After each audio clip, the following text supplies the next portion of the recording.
예, 오늘 진보란 무엇인가를 주제로 진중권 교수님의 강연을 청해드리도록 하겠습니다. 큰 박수를 맞이해 주십시오.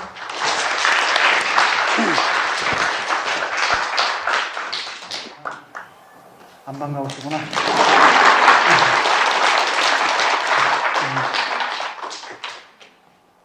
오늘 제가 준비한 이야기는 진보란 무엇인가 이런 주제를 가지고 왔고요. 아시겠지만은 우리 사회가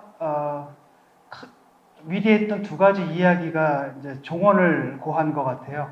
옛날에는 우리 사회를 이끌어왔던 게 이른바 산업화 서사였죠. 산업화의 이야기고 박정희 대통령 하에서 우리나라 농경 사회였던 우리 사회를 아주 산업화 사회로 바꾼 것. 그것이 이제 하나의 중요한 우리 사회를 이끌어온 정신이었죠. 그게 이제 1979년에 그 모델이 이제 무너지고 그 후에는 이제 민주화 서사, 그러니까 김대중 대통령이라든지 노무현 대통령이라든지 지금의 문재인 대통령이라든지 또 이 정권을 이끌고 있는 586 세력들이 끌고 왔던 그 민주화 서사가 우리 사회를 이끌어왔는데 그것도 이제는 종언을 고한 것 같아요. 아시겠지만은 이 민주화 세력이라는 사람들이 그들이 생각하는 것처럼 또는 그들이 주장하는 것처럼 그렇게 정의롭지 못하다라는 것이 여건에 다 드러났기 때문에 어쨌든 두 가지 이야기가 우리 사회를 끌어왔는데 나름대로의 그 공과 과가 있다고 생각을 합니다. 그래서 어느 정도 필요한 일들을 다 했고 하지만은 이제는 새로운 길을 이제 찾아야 될 때가 됐다라는 게 너무나 분명해진 것 같습니다. 그러니까 민주당이 이제 수구화됐죠. 보시면 아시겠지만은 조금 이상해졌어요. 저는 작년부터 좀 느낌이 좀 안 좋았는데 조국 사태 이후로 그 전에도 뭔가 언뜻 이게 좀 이상하다라는 느낌이 있었는데 조국 사태를 딱 거치면서 이거 진짜 완전히 잘못됐구나라는 게 너무나 분명해졌고 다시 말하면 이 사람들이 더 이상 저항 세력이 아니라 이제 기득권 세력으로 변했고 그 다음에 과거의 기득권 세력 못지않은 심지어는 더 심한 그런 기득권 세력으로 확 변했다는 걸 알 수가 있습니다. 그리고 또 다른 한편으로는 진보를 이끌어왔던 그 정의당, 그러니까 원래 민주노동당부터 저는 이제 거기에 있었는데 진보정당에 있었는데 그게 이제 이중대화됐죠. 민주당이 이중대화가 돼버렸습니다.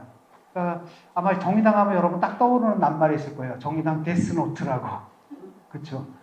정의당이 하나의 기준 역할을 했거든요. 예를 들어서 지금 국민의힘 당하고 그다음에 저 민주당이 서로 뭐 당리 당략을 가지고 막 싸울 때 정의당이 진보에 있으면서도 진보의 눈에서 볼 때도 이건 아니다 싶으면은 그건 내게 관철이 됐잖아요. 그런데 그 역할을 벌인 게 조국 사태 때였어요. 제가 이제 돌아선 계기가 됐던 것도 그거였고요. 그러니까 처음에는 그 당시 이제 돌이켜 보면은 처음에는 저는 이제 믿지 않았거든요. 조국이 그런 일을 했을 거라고는. 그래서 처음엔 사실 도와주려고 했어요.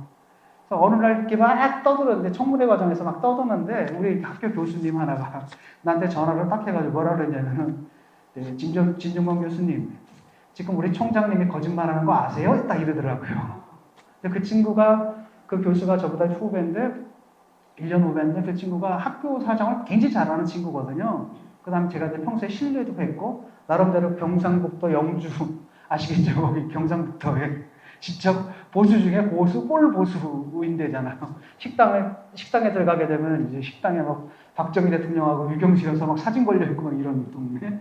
그다음에 밥 먹다 보면 막 진중권 욕하는 얘기도 막 들리는 동네. 아니 말이야 최성해 총장은 진중권 같은 새끼를 불러서 밥 먹다가 허벅 이러는 동네인데 거기서 나름대로 뭐 또 촛불 집회도 한답시고 애들 그다음에 뭐 진보적인 강사들 데려다가 뭐 강연도 들려주고 이런 친구여서 제가 굉장히 평소에 신뢰를 했는데 그 교수가 그렇게 얘기를 하니까 저는 믿었죠. 그래서 그랬구나라고 해서 또 여기저기 사람들한테 막 전화를 했습니다.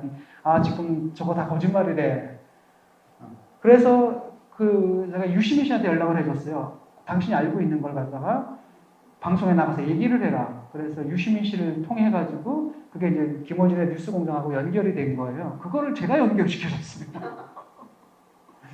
그런데 이 친구가 이제 뭐랄까 그 인터뷰를 하기로 한 새벽에 그 방송 아침 방송인가 그렇잖아요. 아침 방송인데 갑자기 새벽에 문자가 날아왔는데 인터뷰를 못 하겠다는 거예요. 왜 그러냐 했더니 여러 가지 생각해봤는데 뭔가 찝찝한 게 하나가 있대요. 뭐가 찝찝하냐 그랬더니 다음날 물어봤거든요. 그랬더니 표창장인데 그 정경심 교수가 보내주고 표창장 사진을 보면 직인이 찍혀 있잖아요. 직인이 약간 찌그러져 있다는 거예요. 근데 그게 조금 찝찝하다 그러더라고요. 그래서 나한테 지금 보내달라 그래서 보내달라 그랬죠. 그래가지고 그걸 갖다 제가 확대를 한 다음에 이게 찌그러진 게 혹시 사진을 찍다가 이렇게 찌그러질 수가 있잖아요. 그래서 내가 문방구에 가서 자를 사와서 자를. 근데 이제 뭐가 있냐면은 직인은 정사각형이고 그 옆에 왜 박이라 그러나요? 은박으로 둥그런 거 있잖아요. 왜 박 박힌 거. 그래서 재봤는데 은박은 왜곡이 없어요. 똑같아요. 만마로 그냥 보름달이야 딱. 그런데 이건 찌그러졌다고 한다면 이거는 찍은 게 아니잖아요. 파일 상태에서 옮기다가 그 조정이 잘못돼가지고 됐다는 거죠. 그러니까 이건 총장 직기는 직접 찍은 게 아니라 파일 상태에서 왜 이렇게 옮겨놓다 보면 찌그러지거든요. 그거다라는 게 이제 확신이 들었던 거죠. 그 다음에 제가 계산을 다 해봤어요. 그래서 이게 어떻게 된 일인가 막 해서 그 교수랑 같이 얘기를 했다고. 막 얘기를 하면서 그렇다면 표창장은 2012년에 만들어진 게 아니다. 이거 2013년에 만들어진 거다. 왜냐하면 그 조민이 그때 원서 낼 때가 2013년이잖아요. 근데 표창장이 2012년으로 돼 있거든요. 그렇다면 왜냐하면 당시에 그 정경심 교수가 학교에서는 뭘 했냐면은 거의 그 총장 역할을 했거든요. 밤의 총장. 그러니까 조국 교수의 권력을 얻고 막 이런 짓을 했더라고요. 그래서 이제 교수들한테 불만이 굉장히 많았습니다. 얘기를 해가지고 안 되잖아요. 총장님한테 전화를 걸어요. 총장님이 이제 전화하면은 그 전화 받는 사람 굉장히 기분 나쁘잖아요. 그래서 교수들하고 직원들한테 굉장히 불만이 많았습니다. 그 얘기를 저는 좀 들었는데 그 짓을 나한테까지 하더라고요. 그래서 말도 안 되는 요구를 막 하는 거예요. 그래서 아니 그런 일이 있으면은 당신이 컴플레인이 있으면은 정식 보고 라인을 밟아라. 그래서 정식적인 과정을 거쳐가지고 나한테 오게끔 해라. 이게 지금 뭐 하는 짓이냐라고 얘기를 했더니 우리가 그런 사이냐 그러더라고요. 그래서 그럼 무슨 사이인데요? 그랬더니 그럼 다시 보지 말자는 얘기죠. 그래서 예. 그래서 저는 사실 3년 전에 이미 딱 끝났습니다. 딱 끝나고 그래가지고 짜증나잖아요. 짜증나고 그래서 학교를 좀 그만둘까. 나 되게 싫어하거든요. 그런 식으로 막 사람들 막 얽히고 막 이런 것도 너무 싫어해가지고 학교 그만두겠다라고 해서 이제 총장님이 그 얘기를 들었나 봐요. 그래서 전화를 한번 해주시더라고요. 해주시면 하는 얘기가 뭐였냐. 진 교수, 우리 저 조국 교수는 말이야 대통령 못할 것 같아. 정경심 교수 때문에. 근데 그 말이 맞죠. 결국 그 말이 이제 예언이 되어버렸는데 어쨌든 그런 시대이기 때문에 2012년에 자기가 가짜 표창장 만들려면 만들 수도 있었어요. 왜냐하면 총장한테 얘기만 하면 되거든요. 그거는 총장한테 얘기만 하면 된단 말이죠. 그런데 그게 안 됐다라는 건 뭐냐면 안 될 사정이 있는 거죠. 그건 바로 뭐냐면 이게 2013년이에요. 1년 전의 걸로 공식 발급하게 되면 얘기가 새 나가죠. 당연히 사람들이 아니 왜 1년 전 표창장을 1년 전에 활동을 가지고 왜 지금 표창장을 받아? 그러니까 자기가 표창장을 지금 제조를 해버린 거죠. 그래서 그런 결론을 같이 냈어요. 그랬는데 그 다음이니까 며칠 있다가 이 친구가 또 나가가지고 표창장이 진짜라고 또 인터뷰를 하는 거예요. 내가 얼마나 황당하겠습니까? 그래가지고 그 친구한테 전화를 걸어가지고 이게 도대체 뭐 하는 거냐? 우리끼리 다 얘기 다 맞췄는데 왜 그러느냐? 아직도 그 이유를 모르겠는데 저는 그냥 추측을 하는 게 유심 씨한테 설득당한 게 아닌가. 그때 유심 씨한테 전화를 했었는데 제가 그랬거든요. 이거 분명히 위조가 맞다. 그러니까 빠져라, 잘라라 이렇게 계속 얘기를 했는데 괜찮다는 거예요. 그러니까 이 사람한테 중요한 건 표창장이 진짜냐 가짜냐가 아니에요. 뭐냐면 지금 원본이 없는 상태이기 때문에 국가수나든지 이런 데 가게 되면 아마 거기서 감정 불가로 나올 거라는 거예요. 그렇다면 이게 유죄 판결 안 받는다는 거죠. 무죄라는 거죠. 근데 그때 저는 충격을 받은 겁니다. 이 사람들 이런 사람인가.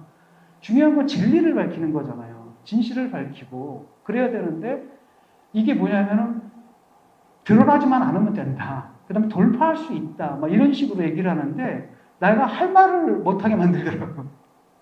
아마도 이제 그래가지고 설득당한 것 같은데 어쨌든 저는 유심 씨랑 그 통화를 한 다음에 바로 심상정 대표한테 전화를 걸어가지고 한마디 했습니다. 심 대표 유심 씨가 미쳤어요. 한마디 딱 했거든요. 그때 이제 심상정 대표는 뭐냐면 정의당에서는 그것을 데스노트에 올리려고 그랬어요. 그래서 신 대표가 나한테 전화를 해가지고 이게 이제 우리가 분명히 데스노트에 올리게 되면은 그 민주당 지지자들이 가만 안 있을 것이다. 그다음에 정의당 내부에서도 사실상 유시민계가 있거든요. 유시민계들이 이 사람들 굉장히 큰 반발이 있을 거다. 그러니까 당의 안팎으로 굉장히 문제가 많을 텐데 굉장히 시련을 겪을 건데 그때 좀 도와달라. 그래서 저는 그때 이제 등판 시기를 정한 거예요. 아, 그때쯤 내가 나서서 맡겠다. 그러고 있는데 갑자기 신문을 딱 봤는데 정의당에서 오케이를 해버린 거예요.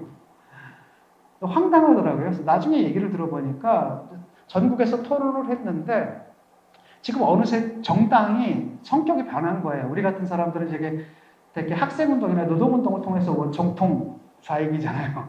정통 좌파들인데 저쪽은 뭐냐면은 그 NL 계열 있죠, 왜? NL 계열이라고 해서 그 윤미향 같은 이런 계열에다가 유시민 계열이 있는 거예요. 유시민 계열은 사실상 거의 민주당원들이나 똑같거든요. 거의 성향이. 근데 이 사람들이 당의 다수가 돼버린 겁니다. 그러니까 지금 보니까 당원 구성 중에서 그런 성향을 가진 사람들이 6이고 우리 같은 정통 이쪽이 4예요. 그러니까 6대 4가 된 거죠. 그래서 전국에 이제 지역위원회가 있는데 거기서 다 투표를 해본 결과 거의 전 지역에서 6대 4가 나온 겁니다. 그러니까 전 지역 하니까 보니까 17대 1이었어요. 17개 지역에서 찬성이고 한 개 지역에서만 반대가 된 겁니다. 그래서 정의당 노트가 그러니까 이것도 사실 보면 민주적인 거잖아요. 결정 과정 자체가.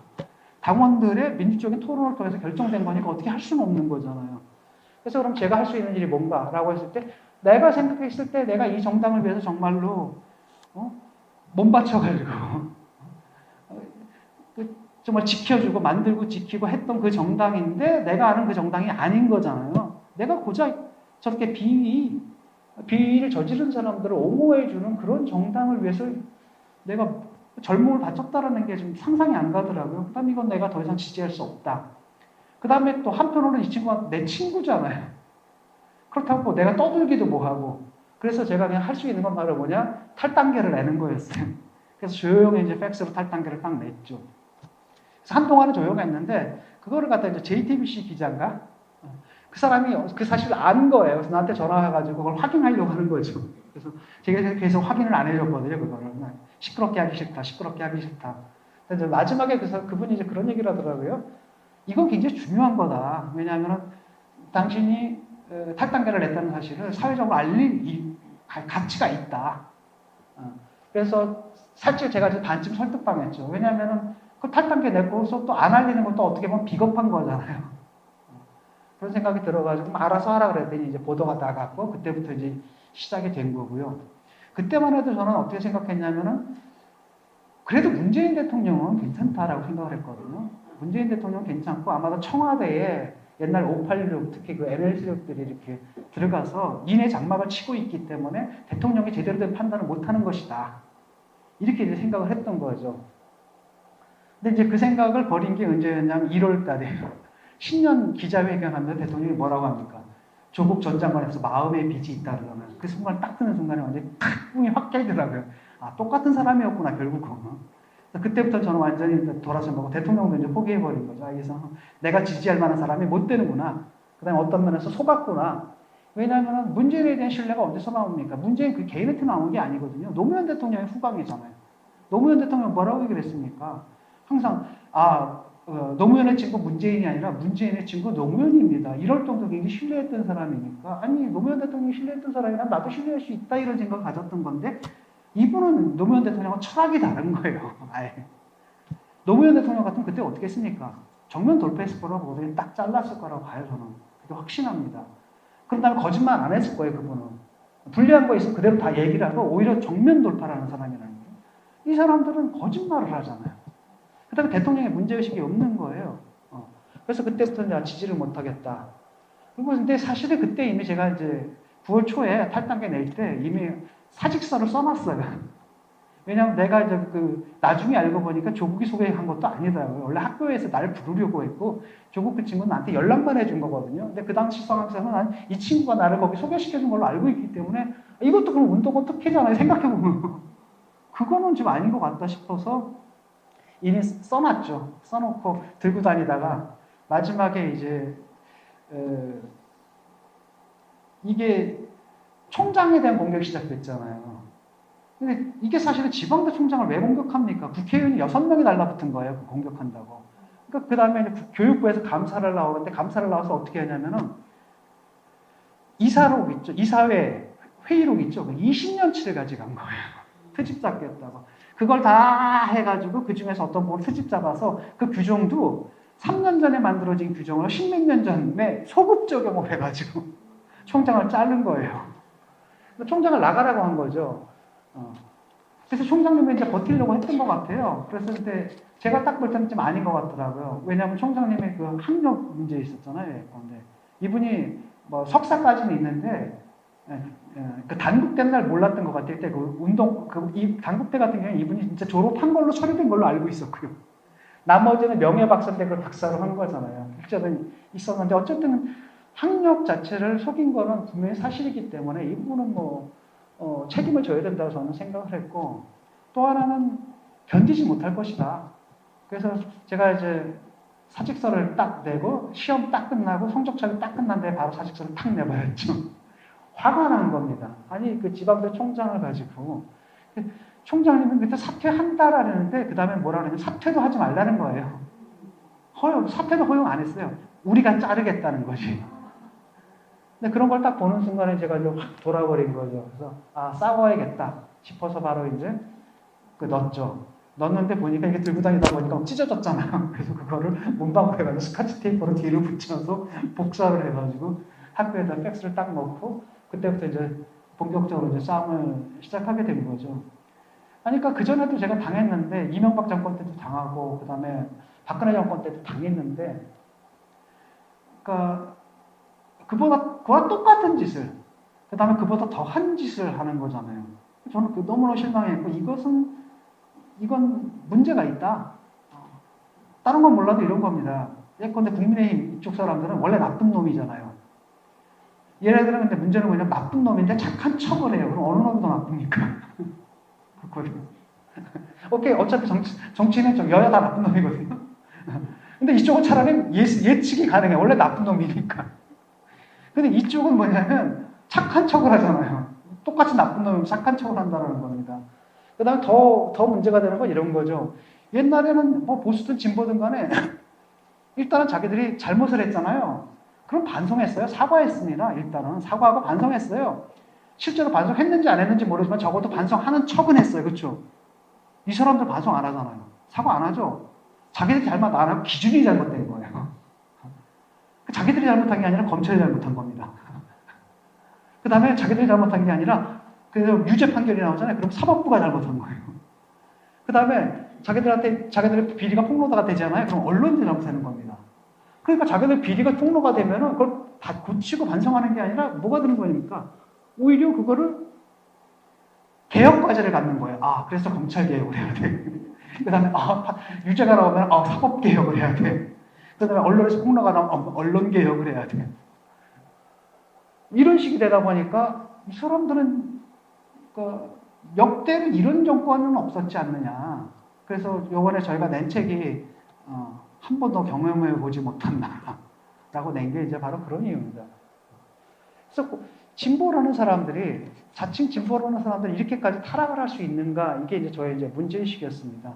그런 가운데서 이제 전통적인 진보라는 게 이제 가능한가 이런 생각도 좀 들고요. 그래서 저는 새롭게 좀 정의를 하는 게 지금 우리 사회를 앞으로 나가가는 게 진보잖아요. 앞으로 나가게 하는데 여러 가지가 필요한데 첫 번째가 바로 뭐냐면 이 민주당이 좀 이상해졌어요. 이게 이 민주당이라는 게 김대중 대통령하고 노무현 대통령 때 민주당이 아닙니다. 약간 전체주의적인 성격이 좀 강해요. 물론 이 사람들이 전체주의자다 또는 빨갱이다 뭐 이런 건 아니고요. 그렇다고 뭐 파쇼다 이런 것도 아니고 이른바 우리가 말하는 연성 독재라는 거죠. 아주 부드러운 독재. 그런 성격이 굉장히 강합니다. 왜냐하면 지금 입법을 하는 것들 보면 법률을 만들어내는 것들을 보게 되면 이게 전통적인 자유주의 정당에서 낼 수 있는 그 법률들이 아니거든요. 한번 생각해 보십시오. 언론 통제학에서 뭐라고 얘기를 하냐면 징벌적 손해배상제를 도입한대잖아요. 이거는 자유주의자들은 그래서는 안 되거든요. 어떤 것든 간에 언론의 자유를 갖다 보장해주는 게 자유주의자들의 전통적인 가치관이잖아요. 이걸 통제하려고 드는 겁니다. 그랬더니 광화문 집회를 갖다 허용했다고 판사를 공격하잖아요. 그러면서 박형순 금지법을 만들어요. 우리 자유민주주의의 가장 기본적인 게 바로 뭡니까? 권력 분립이거든요. 입법, 사법, 행정이 각각 권력 분립이 되어 있는 겁니다. 여러분들 사람을 믿으면 안 돼요.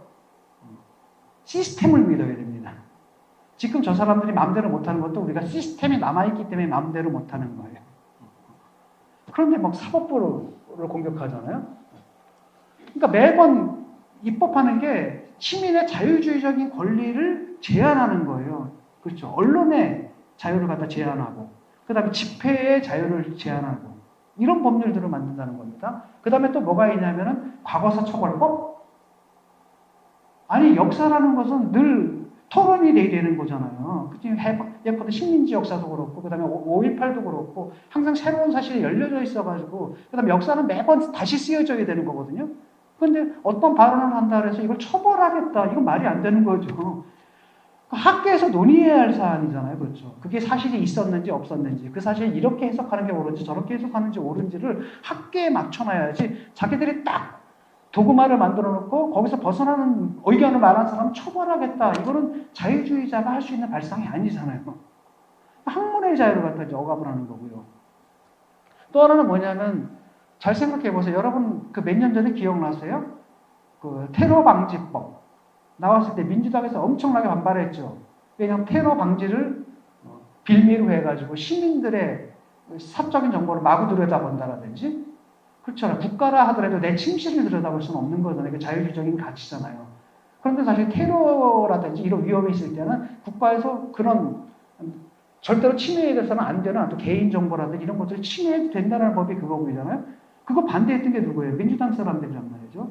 그래서 그때 필리버스터까지 했단 말이에요. 국회에서 17시간씩 막 연설하고 그랬더니 기억나시죠? 아니 그럼 자기들 정권 잡아서 그 법부터 없애야 되잖아요. 없앴습니까? 안 없앴죠? 안 없앤 것만이 아닙니다. 하나 더 붙였어요.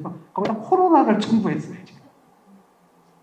이거 이 사람들이 도대체 뭐가 이게 그러니까 기본적으로 이렇게 흘러가는 것들이 보게 되면은 요번에 지금 며칠 전에 나왔지만 그 조정래 씨 있잖아요. 그 발언도 그런 겁니다. 우리나라에 지금 친일파가 150만에서 160만이 있다라는 거예요. 그러니까 반민특위를 만들어가지고 이 사람들을 단죄해야 된다라고 그러는데 150만에서 160만의 숫자는 도대체 어디서 나오는지 잘 모르겠고요. 뭐가 친일파인지 모르겠거든요. 왜냐면 그 사람들은 나도 지금 토착해거라고 그러거든요. 나도 토착해거라고 그러는데. 그러니까 150에서 160만의 그 동료 시민들을 법으로 단죄하겠다라는 이런 발상이 문인의 입에서 나와요. 미친 거죠, 그냥 한마디로. 그 다음에 이 사람이 뭐라 그러냐면 바로 지금 법을 만드는 움직임이 있는데 자기가 적극 참여하겠다고 하잖아요. 그게 과거사 처벌법이에요. 이게 정상적인 민주주의 국가에서 있을 수 있는 일이라는 겁니다. 그래서 달라진 겁니다. 옛날에 민주당이 김대중 대통령은 아주 철두철미한 자유민주주의자거든요. 노무현 대통령도 아주 철두철미한 자유민주주의자죠. 그리고 그분은 뭘 얘기를 했냐면은 위계 질서를 없앴잖아요. 그러니까 대통령인데 이 평검사랑 그냥 계급장 띄고 맞짱 토론하는 거 보시죠. 그 평검사들한테 막 수모도 당하잖아요. 막 몇 학번이세요? 막 이런 식으로 한마디로 너 대학 안 나왔지? 막 이런 얘기란 말이에요. 그 시절이 얼마나 그리운지 몰라요. 근데 지금 조정래라는 사람은 갑자기 나보고 뭐 앉아가지고 불경이래나? 아, 지가 무슨 신이야? 나보고 뭐 대선배래요? 그분 내 선배 아니거든요? 그러니까 어디서 그런 걸 갖다 굉장히 이렇게 그런 대접받는데 익숙한 것 같아요. 막 대선배 맞고 막 이러는. 나 그분 이렇게 문학적으로 평가하지도 않거든요. 그 다음에 태백산맥이나 아리랑 읽어보면 이게 너무나 편향이 너무 심해가지고 제 취향도 아니고.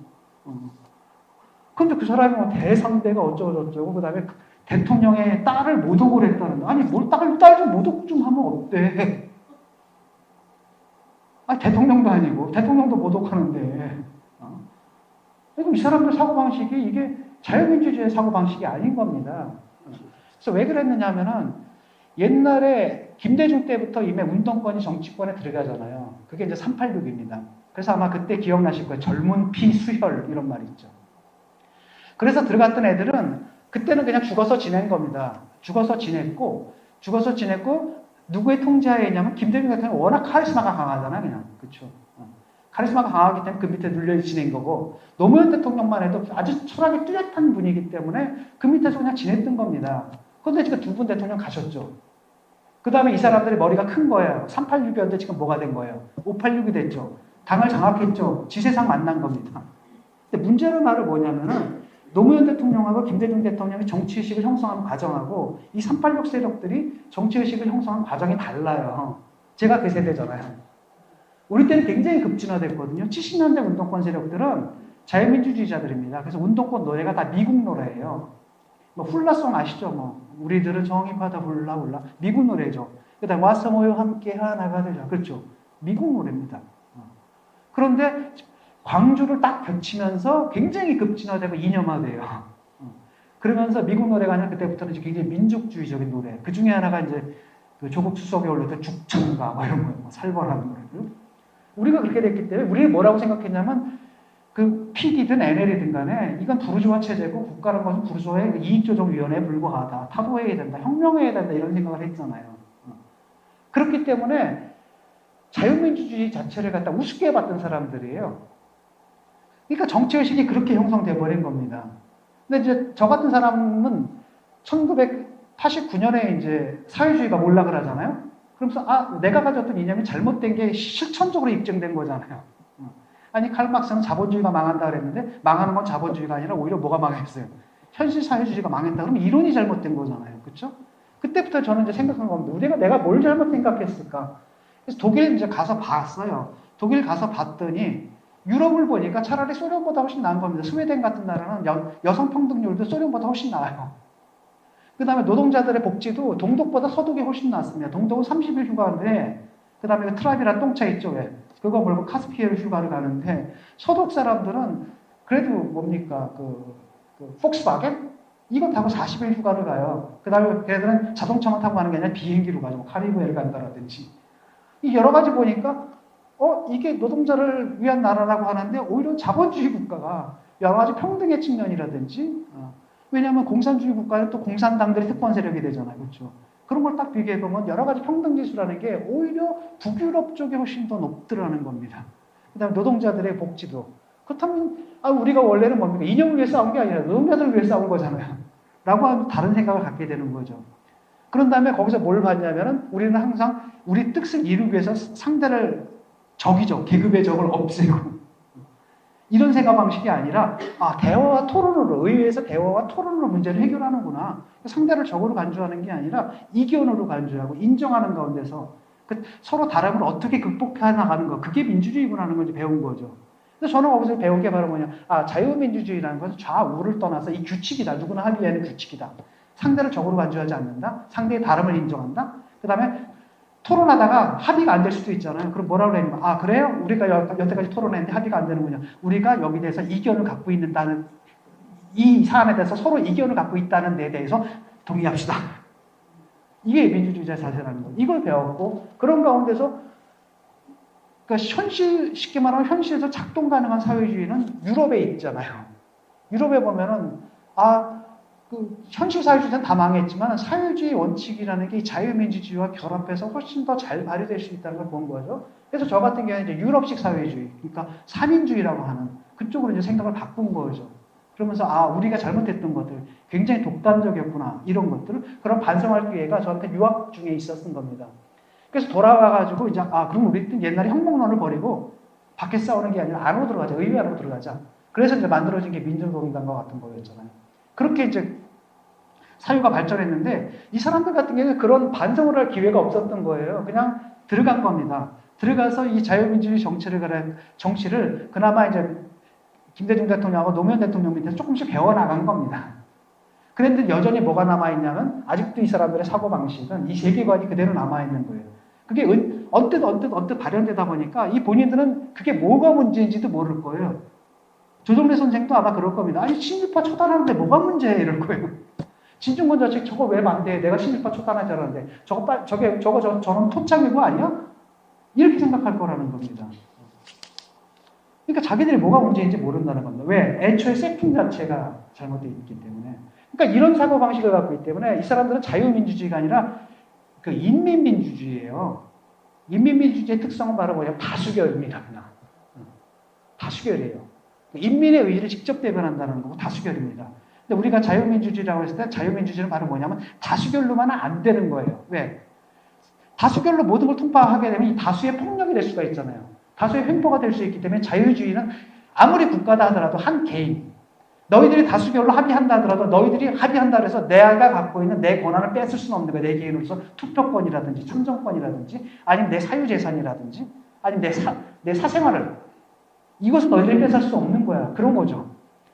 근데 이 사람들한테 그게 없어요. 그러다 보니까 그냥 다수결 민주주의가 돼버리는 겁니다. 이게 이제 무서운 거죠. 그래서 지금 벌어지는 게 연성 독재가 벌어지는 게 바로 그런 겁니다. 입법을 한다 하더라도 상대가 없잖아요. 그냥 무조건 다수의 힘으로 몰아붙이는 거죠. 원래 법사위원장도 누가 하기로 돼 있습니까? 원래 야당 몫이었잖아요. 근데 당연하잖아요. 아, 우리가 압도적 승리했으니까 우리 몫이어야지. 지금 국회 상임위원장 다 누구예요? 자기들이 다 차지했죠. 요번에 생각해 보세요. 증인을 120명을 잘랐어요. 아니, 국정조사를 하는데 증인 120명을 잘라면 뭘 하라는 얘기예요, 지금. 그걸 너무나 당연하게 생각해요, 저 사람들은. 이런 겁니다. 국회의원은 말이에요. 한 사람 한 사람 입법기관이거든요. 한 사람 한 사람이 헌법기관입니다. 국정조사라는 것은 여야를 떠나서 정부가 국정 운영을 잘하게끔 감시해야 되고 감시하는 거거든요. 비판하는 겁니다. 그 역할에서 여당이든 야당이든 구별이 없는 거예요. 어떤 면에서 뭡니까? 여당이 더 확실하게 해야 되는 거죠. 그렇죠? 자기 정부니까 자기가 더 잘 되게. 자기들이 더 비판해야 되는데 이것만 편으로 딱 갈라져가지고 무조건 방탄이에요. 지금. 그렇죠? 이렇게 되면 정부가 잘못하라는 것 자체가 뭐예요? 고쳐질 수가 있어요? 없습니까? 고쳐질 수가 없는 겁니다. 이게 지금 상태의 문제라는 겁니다. 그래서 지금 제가 생각하는 건 바로 그런 거예요. 이게 뭔가 좀 잘못되고 하고 있는데 우리 사회가 다 앞서야 되는데 다 고쳐야 됩니다. 일단은 이 민주당이 다시 자유민주주의 정당으로 돌아올 수 있게끔 계속 비판하는 거예요. 나는 사실 애정을 갖고 비판하는데 저 사람들은 나를 갖다 저쪽으로 붙이고 싶어 하죠. 뭐 수구가 됐다는 둥, 뭐 전향을 했다는 둥. 아니, 전향을 해도 내가 할 텐데 내 전향을 왜 자기들이 대신해 주는지 모르겠어요. 황당하게 있습니다. 그러니까 짜증이 나는 거예요. 내가 저쪽이 가 편하지. 수구. 근데 저쪽이 아니니까 굉장히 스트레스 받는 겁니다. 그래서 민주당이 원래 김대중 노무현 당시에 그 리버럴한 정당, 자유주의 정당으로 돌아올 수 있게끔 제가 비판을 하는 거고요. 두 번째는 뭐냐면 이제 국민의힘 같은 야당이죠. 제1야당. 제1야당의 가장 큰 문제가 바로 뭐냐? 낡았어요. 자기들이 낡았다는 걸 몰라요. 그게 이제 가장 큰 문제입니다. 그래서 지금은 제가 좀 약간 도와주고 있는 건 왜 그러냐면 그럼에도 불구하고 야당이잖아요. 그렇죠? 야당이고 사실은 윤희숙 의원? 그 사람 연설했었잖아요. 그분. 솔직히 말하면 그분 책을 내가 잠깐 읽어봤는데 막 같이 술 마시면 5분 만에 그냥 술잔 던지고 싶은 마음이 들 정도로 생각이 다르거든요. 그럼에도 불구하고 딱 나왔을 때 제가 페이스북으로 딱 올려줬죠. 그럼 왜 그랬냐면은 그전까지만 해도 맨날 보수는 저쪽 빨갱이 뭐 종북좌파 이것만 했잖아요. 근데 종북좌파 빨갱이 얘기 하나도 없이 논리적으로 얘기를 하잖아요. 그다음에 상당히 많은 국민들의 공감을 샀죠. 그런 방식으로 가야 되는 거예요. 그래서 그걸 제가 높이 하는 건 물론 그분이 갖고 있는 경제 철학 또는 경제 정책 여기 저는 동의하지 않습니다. 그래서 이제는 여러 가지 면에서 보수가 이제 거듭나야 되는 거죠. 나게끔 도와줘야 되는데 아직은 이제 보수가 그게 잘 안 됩니다. 지피지기를 못 해요. 그러니까 저쪽을 잘 모릅니다. 그러니까 자꾸 빨갱이라고 얘기를 하잖아요. 그 사람들 빨갱이 아니거든요. 종북좌파라고 얘기하면 종북좌파 아니거든요. 그나마 종북좌파라고 할 수 있는 애들은 누구냐면 이석기 같은 애들이잖아요. 이석기 같은 애들은 아직도 주사파 맞아요. 근데 여기 있는 사람들 그냥 아닙니다. 그냥 제가 볼 때는 그냥 잡것들이에요. 그냥 자기들 이익 그냥 이것만이지. 그 다음에 옛날에 운동권 버릇이 남아가지고 아직 북한에 대해서 아직도 낭만적인 생각들을 많이 가져요. 그러니까 다시 말하면 이런 거죠. 그러니까 속지 말하면 통일에 가장 반대하는 세력이 누구죠? 제가 볼 때 북한이에요. 근데 저 사람들은 뭐라고 생각하냐면 남북은 통일을 원하는데 미국이 방해한다 이런 식으로 생각하는 거잖아요. 미국과 일본이 방해한다. 아니거든요. 통일지구 못하는 건 북한이 못하는 겁니다. 왜? 통일하고 북한은 김정은 못 살죠. 그렇죠? 바로 그런 건데 이런 생각들을 해야 되는데 그러니까 자꾸 옛날 생각을 하다 보니까 자꾸 편향이 나오는 거예요. 그게 약간의 편향이지 이게 무슨 종북자파 이런 건 아니거든요. 그러니까 제대로 공격을 못하는 겁니다. 그러니까 저쪽을 제대로 알아야지 정확하게 사실에 입각해서 비판해야 되는데 그 비판이 안 되니까 맨날 욕만 하는 거고 이쪽에서 저 빨갱이 그럼 쟤네들 무서워할 거야? 하나도 안 무서워하거든요. 오히려 좋아해요. 봐라 쟤는 아직도 저짓한다. 봐라 정신 아직도 못 차렸다. 이렇게 되는 거예요. 그 다음에 광화문 나가서 시위하면 막 저 사람들 무서워할 것 같아요? 저도 무서워서 막은 것 같아요? 아니거든요. 좋아해요. 요번에도 얼마나 좋았습니까? 광화문 딱 나오니까 그냥 지지율, 그냥 국민의힘 지지율 뚝 떨어지고 자기들 지지율 쭉 올라갔잖아요. 그러니까 파악을 못하는 거예요. 상황 파악을 못하는 겁니다. 그래서 그 상황을 뭐라고 해석을 하냐면은 정부에서 우리 데모를 갖다가 무서워하기 때문에 막는다. 아니거든요. 좋아해요, 저 사람들은. 왜냐? 지금 이 정권을 뒷받침하는 게 바로 코로나 때문에 뒷받침하는 거거든요. 그러니까 그걸 막는 건 바로 뭐냐면 국민들한테 정부가 이렇게 코로나 방역에 정말 애를 쓰고 있다는 사실을 보여주는 거예요. 근데 그걸 도와주는 겁니다. 계속 나와서 막 도와주고 있는 거죠. 근데 그런 정도로 판단력 자체가 없는 거예요. 판단력 자체가 없는 겁니다. 그 다음에 자기들이 그러니까 지피도 안 되지, 지기가 안 되는 겁니다. 뭐가 잘못됐는지 모르기 때문에 자꾸 망언들이 나오고 삑사리가 나오는 거예요. 요번에도 젊은 애들 뭐 좀 해보겠다고 했다가 또 삑사리 쳤죠. 그러니까 그걸 이해를 못해요. 요번에 곧버스 탔다 이런 걸 자랑이라고 얘기한단 말이죠. 곧버스 탄다는 건 뭐라고 하냐면 한국 경제가 꼬꾸라지면 나는 2배로 번다는 얘기예요. 젊은 애가 그 짓을 한 거예요. 오히려 한국 경제 지표가 주가가 뚝뚝 떨어지거나 한국 경제가 안 좋아지면 나는 돈 번다. 그게 쉽게 말하면 물론 그럴 수는 있습니다. 근데 그런 생각을 가진 사람은 공익보다 뭘 중요시 여기는 거예요? 사익을 중요시 여기는 거죠. 정치하면 안 되는 거잖아요. 두 번째는 바로 오케이 몰래 할 수는 있어. 근데 그걸 말을 해요. 밖으로. 그러니까 사람들이 그걸 어떻게 볼지에 대한 개념이 없는 겁니다. 개념이 없는 거죠. 그래서 맨날 그놈의 음모론, 개표가 조작이 됐다는 둥, 아니면 차이나 게이트라는 둥, 이런 식의 음모론에 빠져가지고 정신들을 좀 못 차리고 있거든요. 그래서 이걸 합리적인 보수를 거듭나게끔 도와줘야 돼요. 그래서 제가 이제 동아일보에 보수 매체는 이제 보수를 비판하는 글들을 썼고요. 그 다음에 약간 진보적인 매체는 진보를 비판하는 글들을 썼습니다. 거꾸로 하면 좀 모양이 안 좋잖아요. 그렇죠?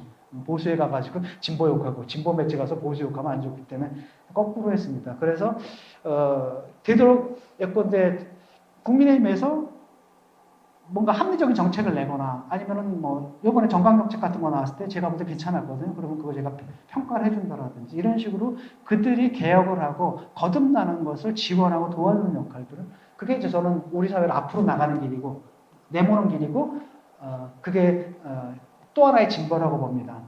세 번째 과제는 그 정의당과 같은 진보정당이에요. 이 진보정당이 맛이 갔잖아요. 그렇죠? 근데 그나마 최근에 이제 생각을 이번에 배신을 당하고 나서 그걸 안 것 같아요. 사실은 조국을 찬성했을 때 굉장히 중요한 게 바로 뭐였냐면은 또 하나가 뭐였냐면 공수처랑 맞바꾼 거거든요. 그러니까 공수처법을 통과시키려면 정의당의 도움이 필요하니까 정의당에서 요구한 선거법 그걸 해주자 이렇게 해준 겁니다. 근데 잘 생각해 보세요. 노무현 대통령은 뭐라고 얘기를 했냐면은 우리나라 선거제도가 가장 큰 문제가 있다. 이게 너무 승자 독식이다. 이게 문제고 여기서 모든 문제가 발생한다. 그러니까 우리가 정권을 한번 잃을지라도 선거제도를 개혁을 해야 된다. 이게 지도자의 자세예요. 우리가 손해를 볼지라도 국가를 위해서 뭐 해야 돼? 이게 필요하다는 자세잖아요. 이게 노무현 정신이거든요. 그런데 저 사람들은 어떻게 했습니까? 자기들이 만든 거다, 그 법을.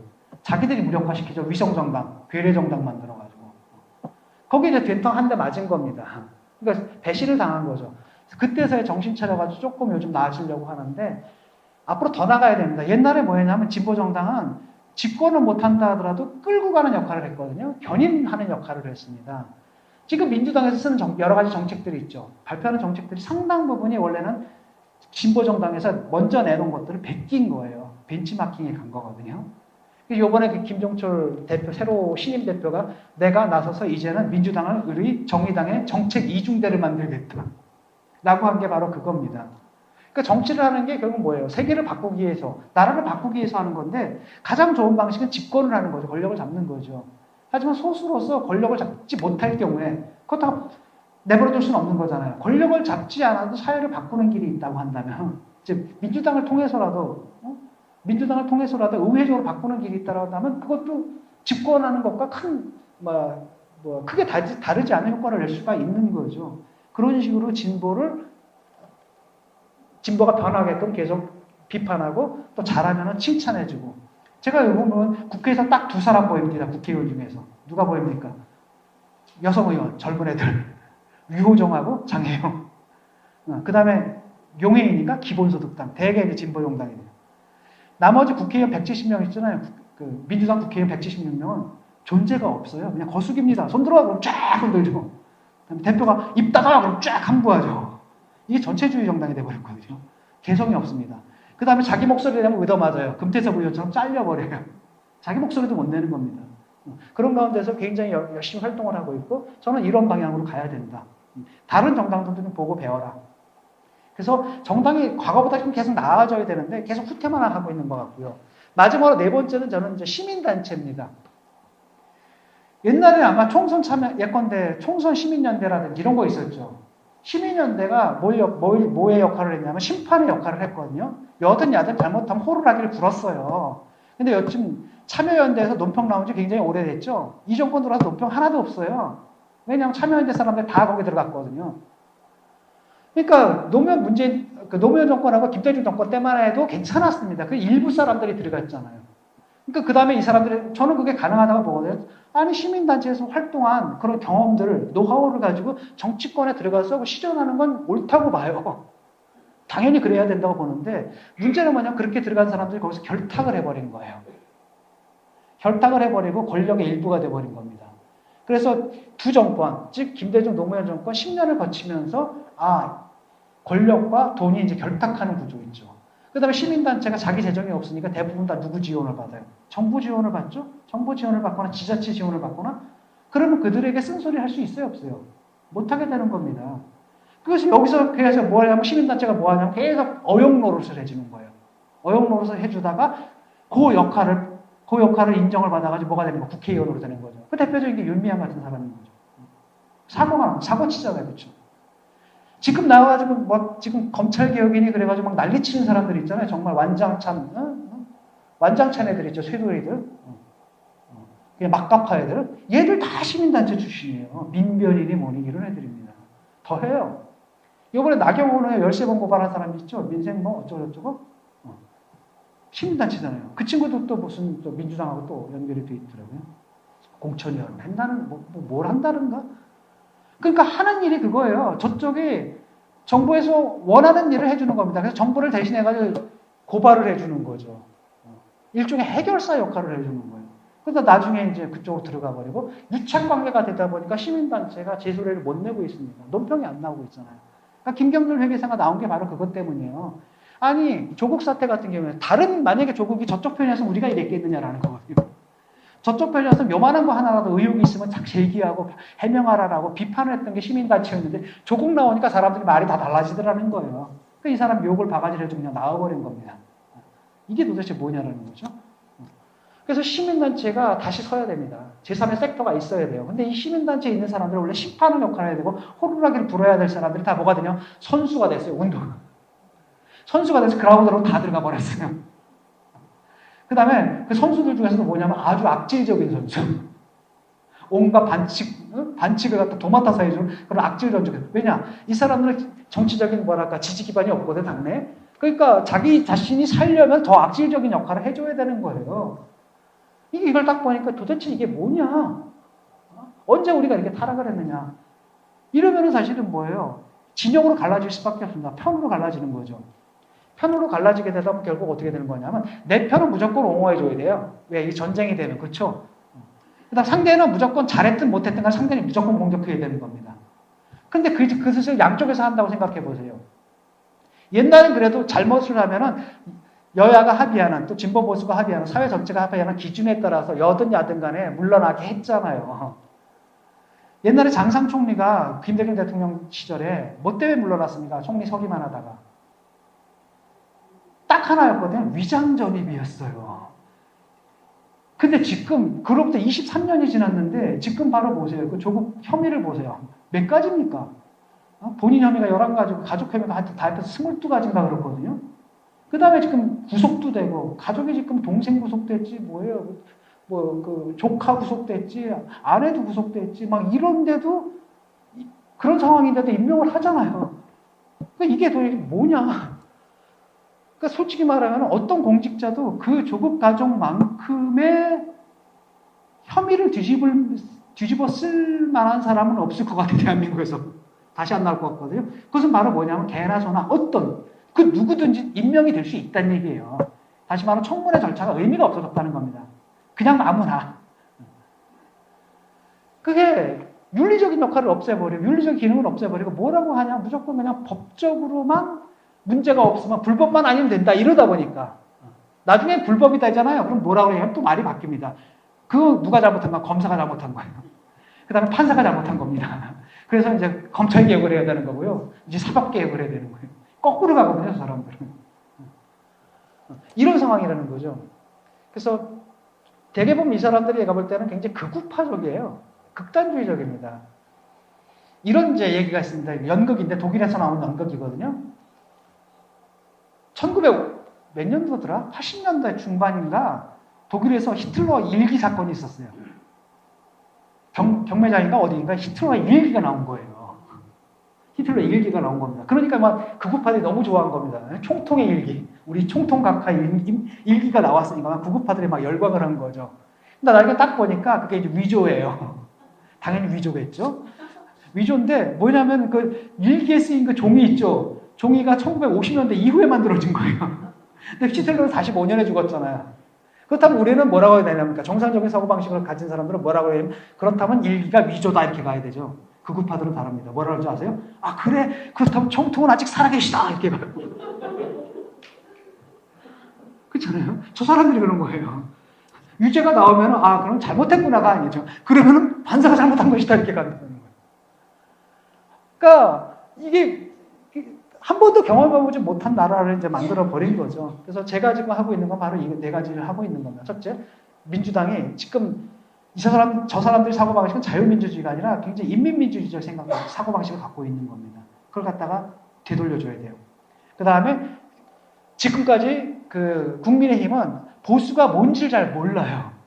솔직히 말하면 보수란 말 필요 없거든요. 그냥 국민의힘이면 됩니다. 우리나라만 자꾸 그놈의 진보 보수 얘기를 하는데 독일 같은 나라에서는 그 보수란 말 없어요. 진보란 말도 없습니다. 그냥 3인당, 김인년 이렇게 얘기를 하거든요. 근데 보수 진보라는 건 자꾸 이념적이라는 얘기예요. 그게. 굉장히 이념적이다라는 거죠. 그러니까 자꾸 사람들이 뭐라고 생각하냐면 보수표 정책이 따로 있고 진보표 정책이 따로 있다 이렇게 생각을 하는 거예요. 그래서 이런 정책을 피려면 그건 진보 거잖아 이런 식으로 반발하죠. 안 그렇거든요. 박정희 대통령이 한 걸 보세요. 박정희 대통령도 시장 경제를 우리나라가 생긴 거 아닙니다. 국가주도 경제였죠. 이거 사회주의적인 거예요. 박정희 정권이 한 게부터 뭐였습니까? 의료보험 도입했죠? 국민연금 도입했죠? 이것도 사회주의적인 겁니다. 박정희 정권이 한 게 뭡니까? 평준화했죠? 고교 평준화. 이거 사회주의적인 거예요. 그린벨트 했죠? 이것도 사회주의적인 거예요. 근데 자꾸 박정희 하면 뭐만 생각하는 거? 경제 성장만 생각하는 거. 아닙니다. 박정희 대통령 같은 경우는 그때 국가적으로 필요한 것들은 이정적 정책 가리지 않고 했어요. 그 다음에 노태우 대통령 말해도 뭐였습니까? 냉전을 깼잖아요. 소련하고 국교를 맺었거든요. 그때 맨날 우리 보고 맨날 빨갱이라고 하고 잡아가더니 자기가 가가지고 소련하고 막 국교를 맺어버렸단 말이죠. 그걸 깹니다. 그 다음에 군사독재 척결한 게 누굽니까? 민주화 세력이긴 하지만 또 다른 한편은 하나의 척결한 게 누구예요? 김영삼 대통령이에요. 금융실명제한 게 누굽니까? 김영삼 대통령이거든요. 그런 식이라는 겁니다. 근데 노무현 대통령 같은 경우에도 이라크 파병했죠. 저는 굉장히 반대했습니다만. 근데 국가를 위해 가지고 때로 지구라는 자기들 지지자와는 상관없이 결정을 내리는 거예요. 그 다음에 하르치 개혁이라고 했죠. 노동개혁. 좌파들이 엄청나게 반발했거든요. 그걸 좌파 수상인 3인당의 그 슈레더 수상이 한 겁니다. 그건 왜냐면은 이게 뭐가 진보고 좌파 이게 아닙니다. 지금 국가적으로 지금 해결해야 할 과제가 뭔지를 봐야 돼. 시급하게. 이렇게 봐야 되는데 사람들은 자꾸 아직도 보수주의자들 뭐라고 생각하냐면 세 가지예요. 시장만. 첫째는 극우반공주의. 극우반공주의입니다. 두 번째가 바로 시장 만능주의. 모든 걸 시장한테 맡겨놔야 돼. 다 기업이 잘 되면 나라가 잘 돼. 이런 식이죠. 시장 만능주의. 세 번째가 위계, 권위주의. 위에서 쭉 깔아내야 되는. 이 세 가지가 지금 보수를 망친 거거든요. 근데 지금 거기서 이제 벗어나야 되는 거고, 새로운 보수의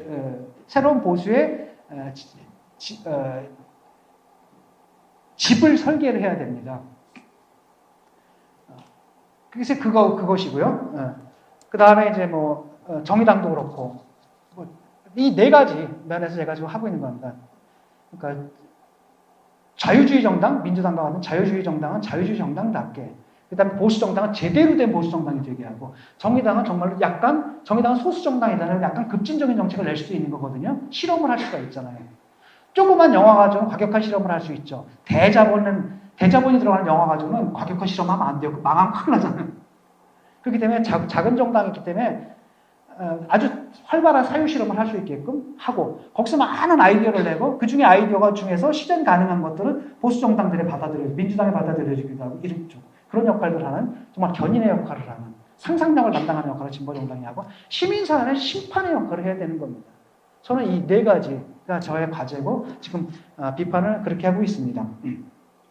그래서 간단하게 이제 이 민주당의 역사부터 좀, 민주당, 그 다음에 국민의당, 국민의힘, 뭐 등등등등, 지금 상황을 좀 한번 짚어보도록 하겠습니다. 지금 뭐냐면 옛날에 그렇게 얘기를 했죠. 니들이 돈을 벌어봤어? 지금도 많이 그러더라고요. 니들이 돈을 벌어봤어? 니들이 민주화 운동하고 대구만에 돈 못 벌어봤지? 돈 못 벌어봤는 놈들이니까 그런 정책 만드는 거야. 이렇게 비판하잖아요. 틀렸거든요. 그러니까 완전히 잘못 보는 겁니다. 지금 우리 사회가 어떤 사회냐면은 옛날에 우리가 농경사회였죠. 그 다음에 산업사회였죠. 지금 정보화 사회예요. 정보화 사회입니다. 그러니까 박정희 정권은 산업사회인데 지금도 보수 정권은 아직까지도 이 산업화 서사에 묶여 있는 거예요. 산업화 생각만 하는 겁니다. 그런데 지금 한국은 김대중 대통령 이후부터 정보화 사회를 완전히 진입을 해버렸어요. 그러니까 잘 생각해보세요. 김대중 대통령이 뭐라고 그랬냐면 지식 기반 경제 얘기했죠. 이제 경제가 상품을 생산하는 게 아니라 뭘 생산하는 거예요? 지식을 생산하는 거예요. 상품은 물질성이 있죠. 이쪽은 정보는 물질성이 있어요? 없어요? 없죠. 잘 보세요. 다음 카카오? 거기 시가총액이 현대자동차를 넘어섰어요. 이쪽은 사실 비트니까 이게 전자의 배열이거든요. 그렇죠? 전자의 배열이고 물질성이 없거든요. 얘들이 시가총액이 이걸 넘어선 겁니다. 그 다음에 애플하고 삼성이 있죠. 애플하고 삼성이 있는데 애플은 아직까지 애플은 소프트웨어예요. 상상력입니다. 그다음 삼성은 아직도 기술이에요. 하드웨어 중심이에요. 그러니까 매출을 해도 수익률은 누가 높아요? 애플이 높을 수밖에 없는 거죠. 그러니까 비물질적인 부분이 훨씬 더 커진 거거든요. 우리 사회가 그렇게까지 진입을 해버린 겁니다. 그래서 디지털 경제에 이미 이걸 뭘 보면 알 수 있냐면 비리가 터지는 걸 보면 알 수 있습니다.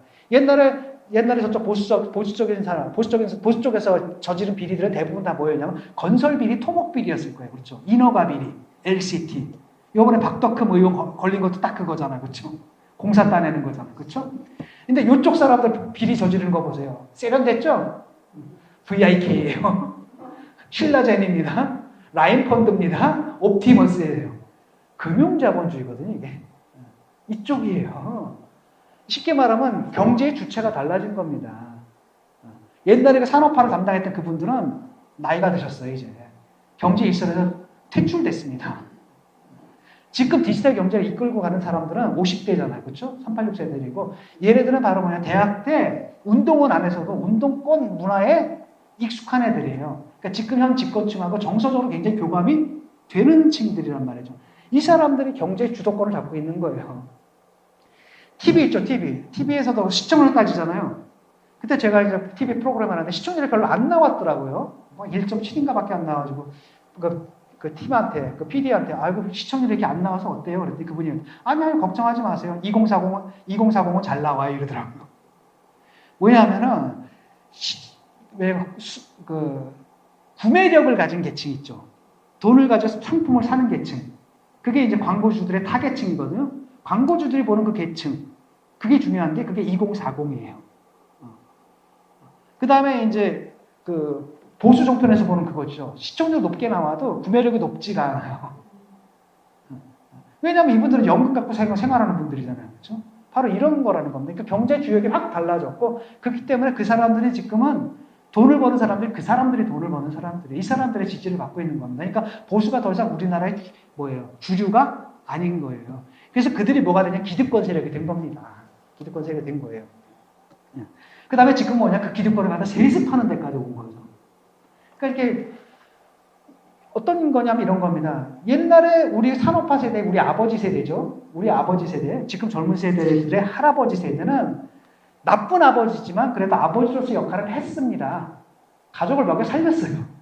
그렇죠? 근데 우리 같은 아들들, 못난 아들, 못된 아들들이죠. 아버지 막 비판하고 이랬더니 못된 아들들한테 아파트 한 채씩 줬어요. 목동에. 옛날에 목동에가 데모 나갔거든요. 철거민 반대 데모. 그러니까 아파트 짓는다는데 막 강제 철거하잖아요. 그 데모 나갔어요. 친구들이랑 같이 나가서 막 데모했는데 나중에 딱 몇 년 지나고 나니까 애들이 딱 장가 갈 때 되니까 장가 가가지고 목동 그 아파트 들어가더라고. 내가 이 배신자 이 나쁜 놈들아 같이 데모하다가 네가 거길 들어가냐 이 나쁜 놈들아 말했는데 그때 농담 삼아 했는데 농담 삼아 한 얘기인데 그게 이제 현실이 된 거죠. 그래서 우리가 체제 내화된 겁니다. 체제 안으로 들어가면 옛날 막 혁명론 얘기하고 이런 애들이 딱 체제 내로 포섭이 돼버린 거죠. 그래서 그 아파트를 가졌고 그게 재산이잖아요. 요즘 젊은 세대들은 돈 벌어서 못 사요. 지금 20대, 30대는 절대 못 삽니다. 자기가 돈 벌어서. 딱 하나는 밖에 없어요. 그 뭐냐? 상속받는 거밖에 길이 없어요. 이런 그러니까 희망이 없어져 버린 거죠.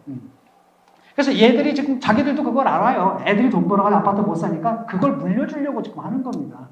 그래가지고 지역구 문희상 의원 자기 지역구 물려주려고 했죠. 그 다음에 애들도 뭡니까? 강남에 사회주의 나라고 해서 강남에 건물 사는 게 꿈이잖아요. 그런 겁니다. 그 다음에 학벌 이것도 물려주는 거예요. 가재 붕어 개구리 사는 개천? 용나지 못한다 그러잖아요. 그러니까 너희들 용될 생각 하지 말란 얘기예요. 용은 우리만 될게. 그래가지고 그냥 표창장 다 위조해가지고 그걸로. 보니까 7개를 냈는데 시험 안 보고 들어간 건데 7개를 냈는데 그중에 6개가 위조를 했잖아요. 근데 걔가 뭐가 되냐면 의사가 돼요.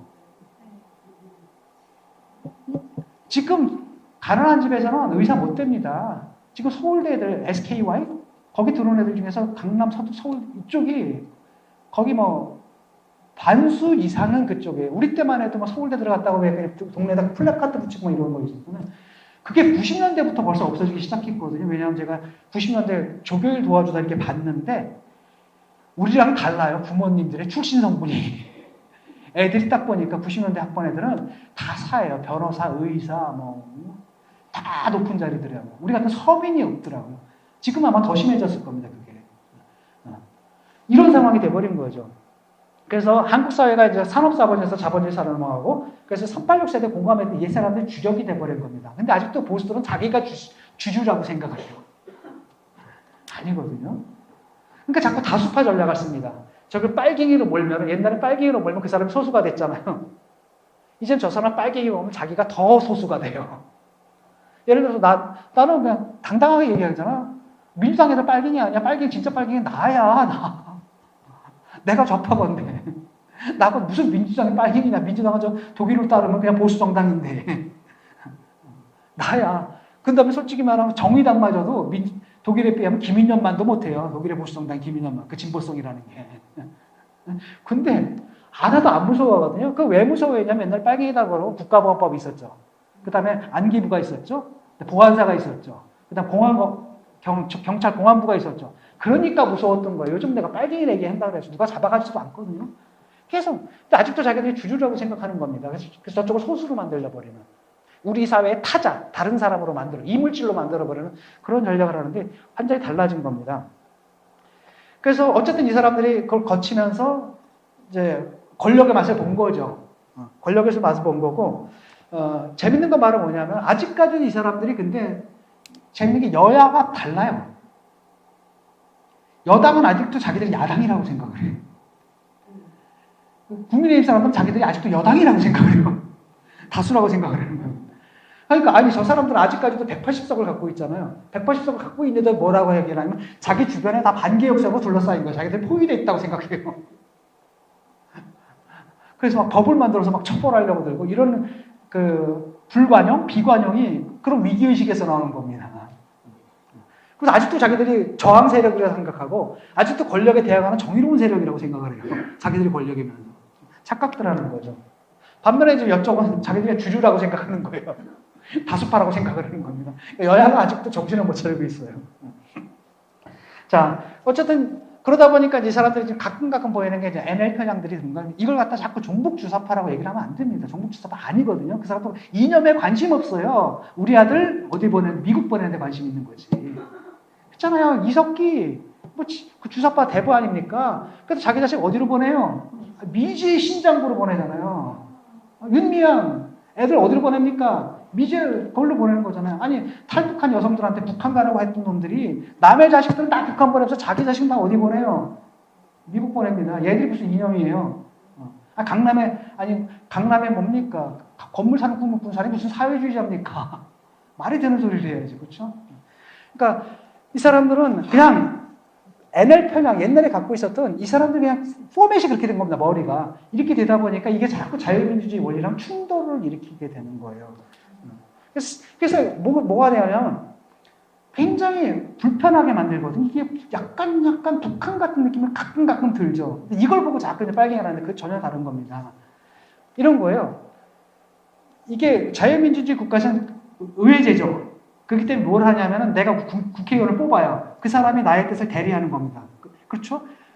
옛날에 그리스 같은 경우에는 그냥 시민이 3, 4만 밖에 안 됐기 때문에 그냥 국회의원 어떻게 뽑았냐? 제비뽑기로 뽑았어요. 제비뽑기가 100사람 뽑아가지고 그들이 결정하게 했거든요. 나는 차라리 그것도 나을 것 같아.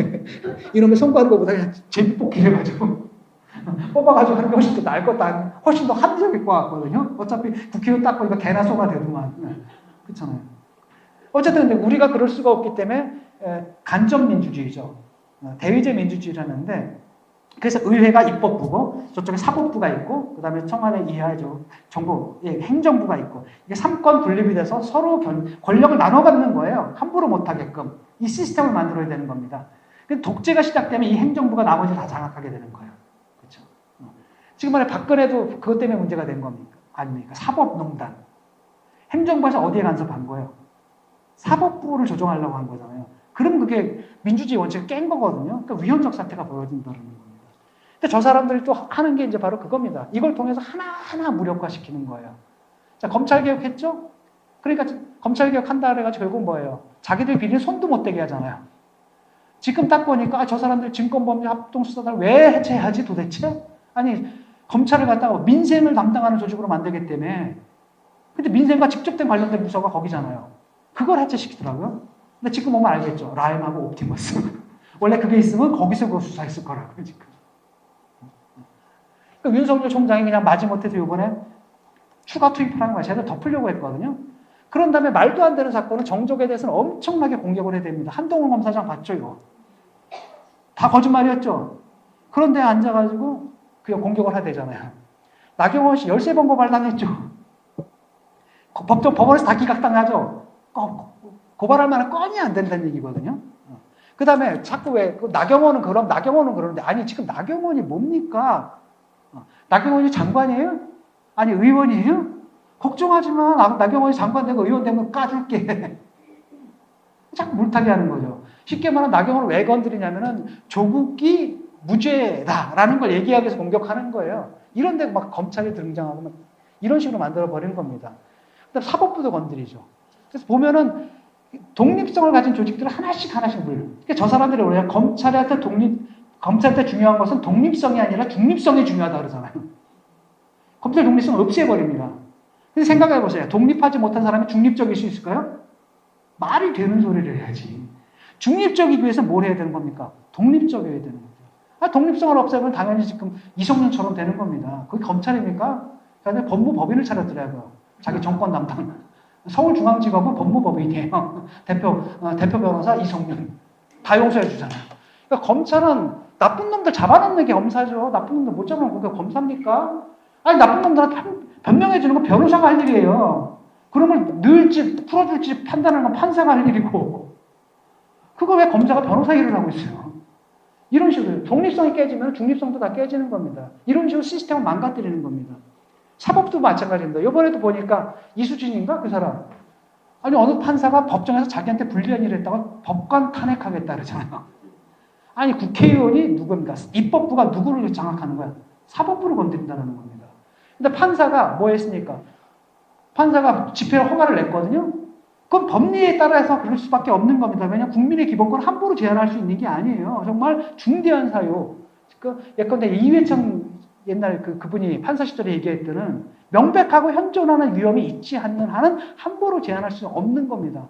독일에서도 허용해줬어요. 독일에서는 어떤 사람들이냐면 아예 코로나를 갖다 부정하는 사람들 있죠. 코로나는 음모야. 코로나라는 거 없어. 이런 사람들이 있죠. 이런 사람들의 시위까지도 허용했단 말이죠. 그런데 그거 시위했다고 막 판사 이름 까고 공격하고 판사를 판세라고 부르잖아요. 국회의원이. 판사 새끼란 얘기거든요. 판세라고 부르면서 그 사람 이름을 딴 박형순 금지법을 만들자. 이렇게까지 해요. 입법부에서 뭘 건드린 겁니까? 사법부를 공격. 그 다음에 그놈의 입법부도 독립성이 있느냐? 없어요. 다 각하 밑에 있는 거죠. 그렇죠. 청와대 밑에 있는 거죠. 그 다음에 또 하나의 장면이 바로 뭐냐면 감사원이에요. 감사원장 이번에 보셨죠? 얼마나 원전 감사하는데. 저는 원전 폐지하는데 찬성하거든요. 원전 폐지하는데 찬성해요. 정부의 정책하고 일치합니다. 하지만 감사는 제대로 해야 될 거 아니에요. 원전 폐지하든 뭐든 간에 정상적인 방식으로 해야 될 거 아니에요. 그렇죠? 그러니까 무리하게 하다 보니까 문제가 되는 겁니다. 그렇잖아요. 그래서 그걸 갖다 감사를 덮으려고 했던 모양이죠. 자료 안 주고 막 이리저리 빼돌리고 뭐 난리를 친 모양이에요. 그런데 이 감사원장이 아주 대쪽 같은 분이잖아요.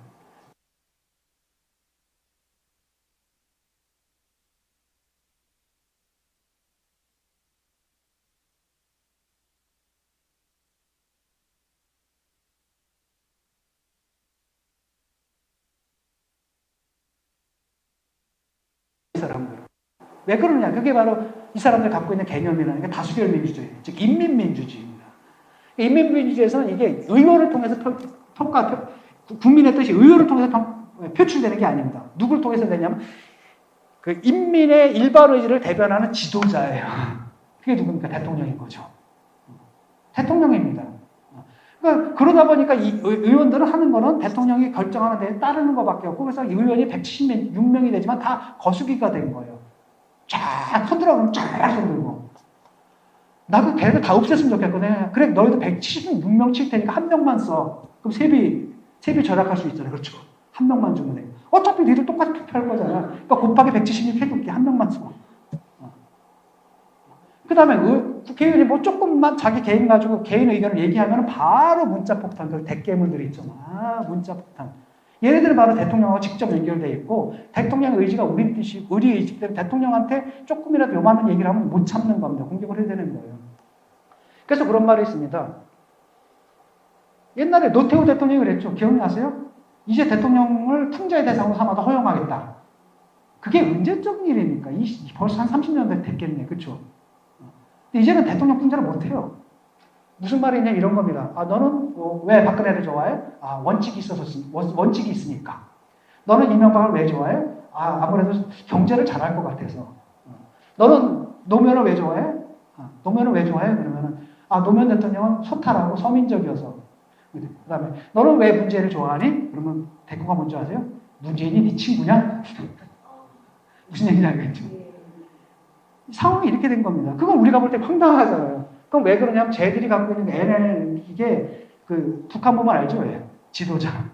옛날에 임종석 때 전대협 시절에 진동석 의장님이라 그랬죠. 우리 때는 그냥 학생회장은 그냥 데모 가는 순서였거든요. 즉 감방 가는 순서였어요. 누가 딱 나오면 데모하면서 딱 뜨면은 데모하고 그다음 바로 잡혀가는 거기 때문에 그다음에 그냥 우리 친구였어요. 회장 이렇게 불렀는데 의장님 그래서 막 꽃가마 타고 막 입장하고 막 난리가 났죠. 이런 약간의 개인 숭배 문화 같은 것들이 지금 이렇게 있는 겁니다. 그러니까 언뜻 이런 식으로 NL 편향 같은 것들이 등장하는 거죠. 그래서 지금은 뭐 여러 가지 법들 그랬기 때문에 법들이 반자유주의적인 입법들이 나오는 겁니다. 친일파 파묘법. 아니 왜 파묘를 해? 나 이해가 안 가요. 어떤 사람들이 친일파가 있는데 친일파지만 동시에 뭡니까? 6.25 때 한국전쟁 때 국가를 위해서 공헌한 사람들이 있잖아요. 그럼 공과 가가 엇갈리는 거잖아요. 그럼 이 사람들한테 보호를 어떻게 할 것인가는 학계에 맡겨놓으면 되잖아요. 그렇죠? 사회적 토론을 맡겨야 되는데 친일파 이미 묻힌 사람들 파내겠다. 이걸 갖다 국회에서 다수결로 해결할 문제입니까? 그럼 다음 선거에 니들이 지면 어떨 건데? 다시 매장해? 그 다음에 또 지면 어떡하는데? 다시 파내? 넣었다 뺐다 넣었다 뺐다 이게 말이 되느냐라는 거죠. 이런 황당한 입법들을 하는 겁니다. 징벌적 손해배상제도 그렇고 그다음 판사금지법부터 그다음에 이번에 그 강화된 거잖아요. 테러방지법도 더 강화되고 법 만드는 것 자체가 이게 독재 정권에서 가능한 그런 법들을 만든다는 거. 자유주의적 권리, 가치를 제한하고 국민의 시민적 권리를 제약하고 제한하는 쪽으로만 간다는 거예요. 그 왜 그러느냐? 애들이 자유주의 정당이 아닌 겁니다. 이게 연성 독재 현상이 나타난다는 거죠. 이번에 차량 집회도 9명, 아니 차량에 들어가서 하겠다는데. 근데 딱 보니까 그때 서울공원하고 이랜드, 뭐죠? 무슨 랜드? 에버랜드? 거기서 아주 바글바글 거리더라고요. 그 다음에 제가 그날 갔는데 홍대 앞에 가더니 식당에 보고 난리 났거든요. 다 바글바글 하는데. 막을 게 아니라 허용하되 방역 지침 철저하게 지키고 그 다음에 안전하게 시위를 할 수 있게끔 도와주는 게 국가의 역할이지 무조건 안 나는 게 국회 역할이 아니잖아요. 그럼 북한입니까? 그래서 광화문이 텅 비어버린 거예요. 그랬더니 어떤 외신 기자가 하는 거 뭐냐. 야, 평양보다 더하다 그러잖아요. 이 사람들 발상법 자체가 다른 거죠. 기본적으로 집회의 자유는 이건 어쩔 수 없다. 내가 원하지 않지만 보장해줘야 되는 거예요. 그렇죠? 하지만 거기에 뭐가 따릅니까? 감염의 위험이 따른다면 그 감염의 위험을 어떻게 최소화할 것인가? 경찰은 그 역할을 해야 되는 겁니다. 감염 확대가 안 되게끔 안전하게 시위를 하게끔 보장해주는 역할을 해야 되는데 그냥 막아버린다라는 거죠. 그래서 또 하나는 뭐냐면 자유주의자들은 뭐라고 생각하냐면은 정치를 뭐라고 얘기를 하냐면 그렇게 생각하는 겁니다. 서로 다르면 인정을 해요. 그렇죠? 나랑 보수적인 사람하고 생각이 같을 수가 없잖아요. 가치관이 같을 수가 없잖아요. 그러니까 정책이 예컨대 원전을 찬성하는 분들도 있지만 반대하는 분들도 있죠.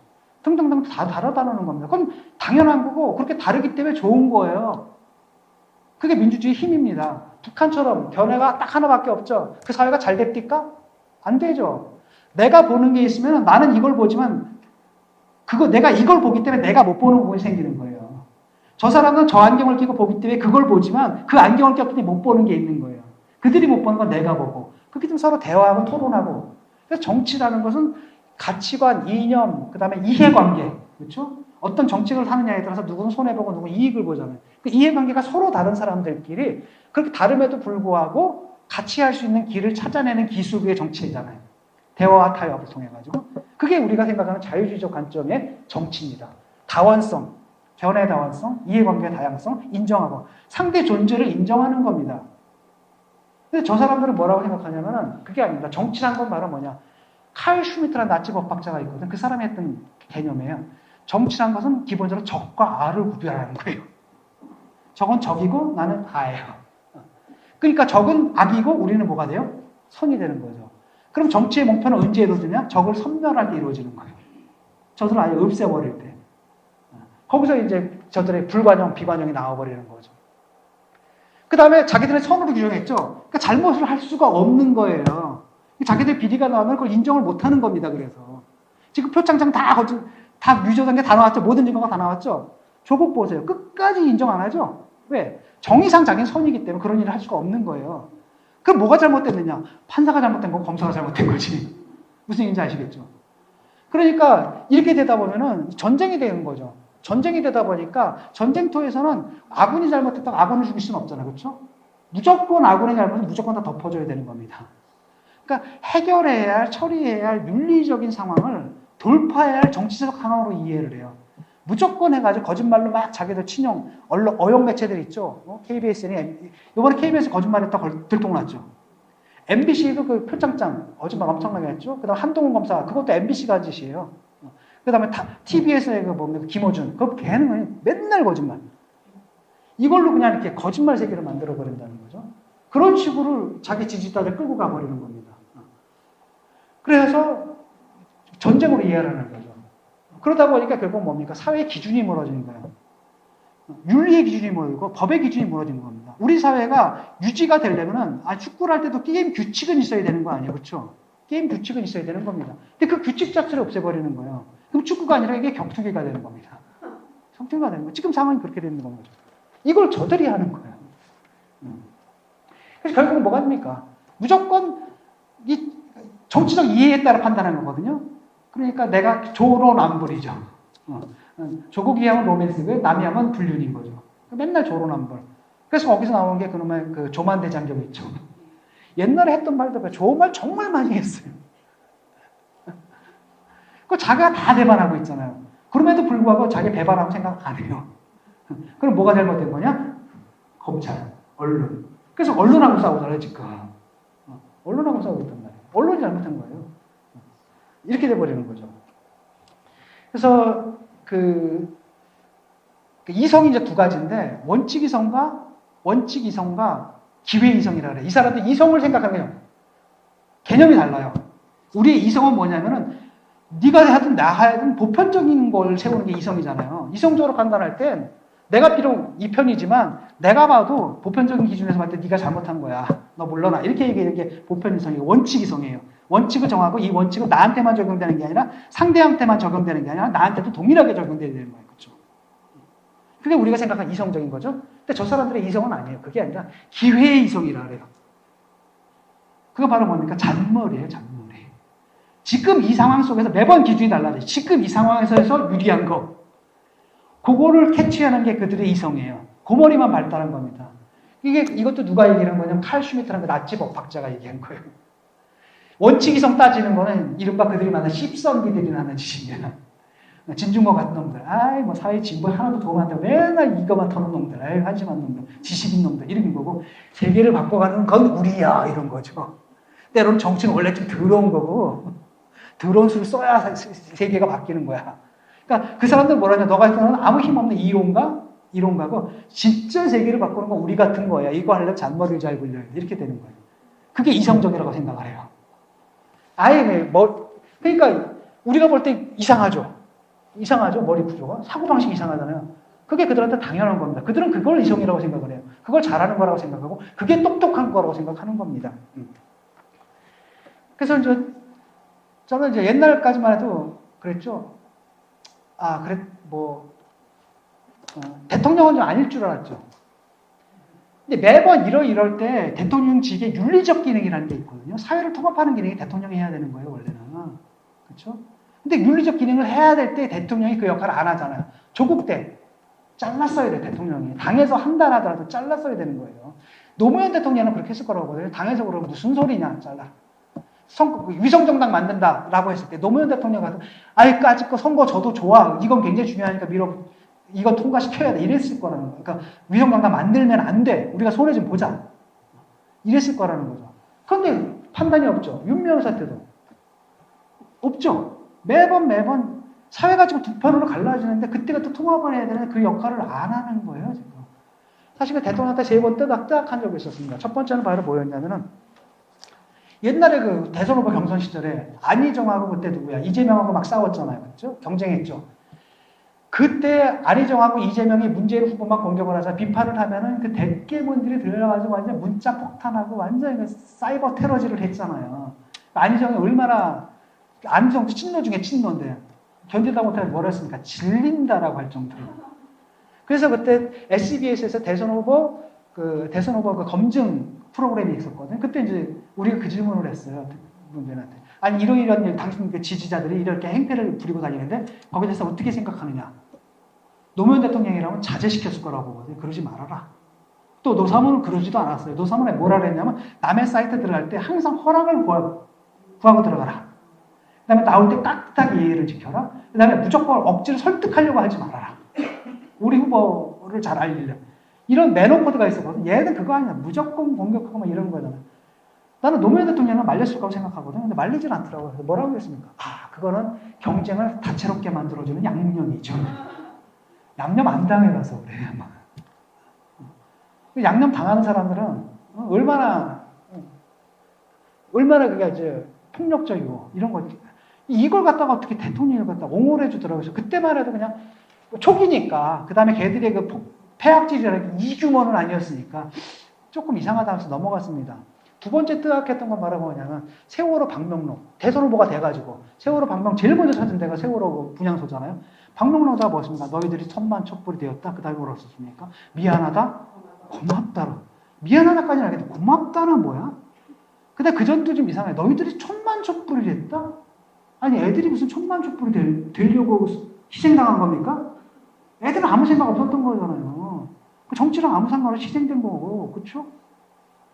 우리 책임입니다. 박근혜 정권의 책임이죠. 동시에 박근혜 정권만의 책임은 아니에요. 그렇죠? 우리 모두의 책임입니다. 미안해해야지. 그럼 되는데 고맙대요. 너희들이 천만촛불에 대해서 고맙다. 이건 뭐냐라는 겁니다. 이 사람 여기서 뜨악한 거죠. 아, 이분이 아이들의 그 희생은 이 문제까지도 이렇게 정치적으로 이해하는가? 그때 이제 굉장히 뜨악했습니다. 넘어갔고 세 번째 뜨악했던 게 바로 그거예요. 조국. 마음의 빛.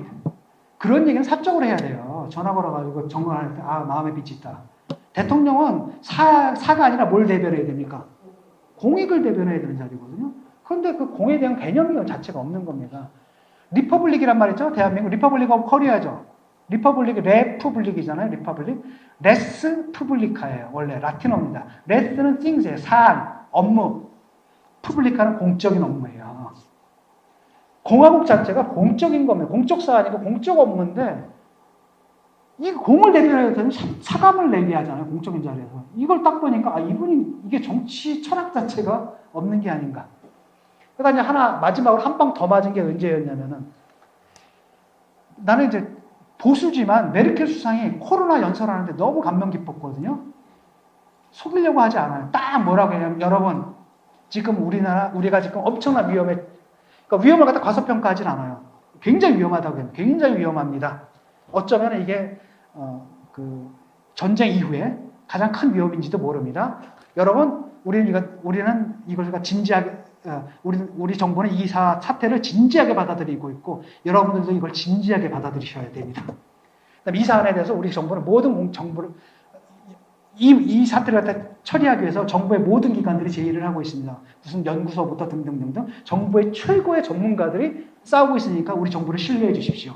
그다음에 이 싸움은 우리만 하는 게 아니라 여러분들의 과제이기도 합니다. 함께 싸워야 됩니다. 그 다음에 뭐라고 하냐면 감동 깊었던 게 이것은 통계학상의 추상적인 수치가 아닙니다. 여러분 나오죠? 오늘날 확진자 몇 명, 사망자 몇 명. 통계학상의 추상적 수치가 아닙니다. 그 숫자는 바로 당신들의 아버지이고 어머니이고요. 당신들의 할아버지고 할머니이고 당신의 남편이고 아내입니다. 그 다음에 뭐라고 하냐면 의료진. 지금 이거랑 싸우고 있는 의사, 간호사, 그 다음에 요양병원에 있는 요양사들 여러분들이야말로 바로 이 코로나 싸움에서 최전선에 서 있는 분입니다. 감동이잖아요. 막 통합하잖아요. 이번에 대통령이 뭐라고 했습니까? 의사가 떠난 자리를 마치고 간호사야. 이걸 다 갈라치잖아요. 이걸 딱 보는 순간에 이게 지금 지도자가 그런 말 할 수가 하면 안 되죠. 편가르기 하고 갈라치기 하고 그 다음에 항상 대통령이 뭐 말을 하면 그 다음에 확산되죠. 잔머리를 굴리는 거예요. 정확하게 얘기를 해줘야 되거든요. 그 다음에 메르켈 수상이 뭐라냐면 우리는 정부는 숨김없이 모든 것을 얘기를 하겠습니다. 그 다음에 모든 것을 토론에 붙이겠습니다. 그것이 바로 열린 민주주의의 힘이기 때문이고 그 민주주의적 힘을 통해서만이 이 사태를 가장 효율적으로 극복할 수 있다고 믿기 때문입니다. 민주주의 원칙이 막 나오잖아요. 그럼 이런 말 들으면 감동 먹죠. 좀 천박하지 않아요? 다 지나갔습니다. 매번 그러면 또 확산되고 그 다음에 갈라치기 하고 그러니까 이게 기본적으로 뭔가 좀 잘못된 것 같습니다. 그래서 이런 것들이 지금 진보가 지금 여기까지 온 거예요. 그래서 사실 진보가 아닌 거죠. 사실 진보가 아닌 거고 자유민주주의 시스템을 다시 확보하는 거. 저 사람들이 들어와서 연성독재이기 때문에 이 권력 분립을 하나씩 이 시스템들을 갖다 지금 손을 보고 있거든요. 다. 예컨대 공수처 만들고 뭐 뻔합니다. 공수처장 누가 될지 뭐 민변 출신도 누가 되겠죠. 앉아가지고 뭐 이성민이 하는 일을 그 일을 하겠죠. 어차피 괜찮습니다. 공수처는 어차피 일을 안 할 거거든요. 왜? 권력 비리를 누가 저지릅니까? 권력을 가진 사람들이 저지르는데 권력을 자기들이 잡고 있잖아. 그러니까 그 비리는 잡을 수가 없는 거니까 공수처 만들어도 놀 거예요 아마. 그런 거고요. 그 다음에 뭐 사법부부터 등등등등 계속 언론개혁 이런 것들. 다 시스템을 무력화시키고 자꾸 반자유주의적 입법을 통해서 국민들의 기본권을 갖다 제한하는 방식으로 가고 있는데 여기서 맞서 싸우는 게 진보라고 저는 생각을 하고요. 그 전선에 좀 서 있는 거고요. 또 다른 한편은 이 비판만 갖고 안 됩니다. 대안 세력이 있어야 되거든요. 그러니까 진보 정당이 제 역할을 제대로 해줘야 됩니다. 요즘 그나마 진보 정당이 정부를 또 이제 비판하기 시작했더라고요. 굉장히 큰 힘이 되거든요. 그 다음에 보수 정당이 제대로 서야 돼요. 그래서 여러분들한테 이제 호소를 하는데 그놈의 그 음모론 믿지 마세요. 그렇죠? 음모론 같은 거 있죠. 뭐 개표 조작 음모론이나 그거는 여러분들의 진짜 문제를 못 보게 만들어요.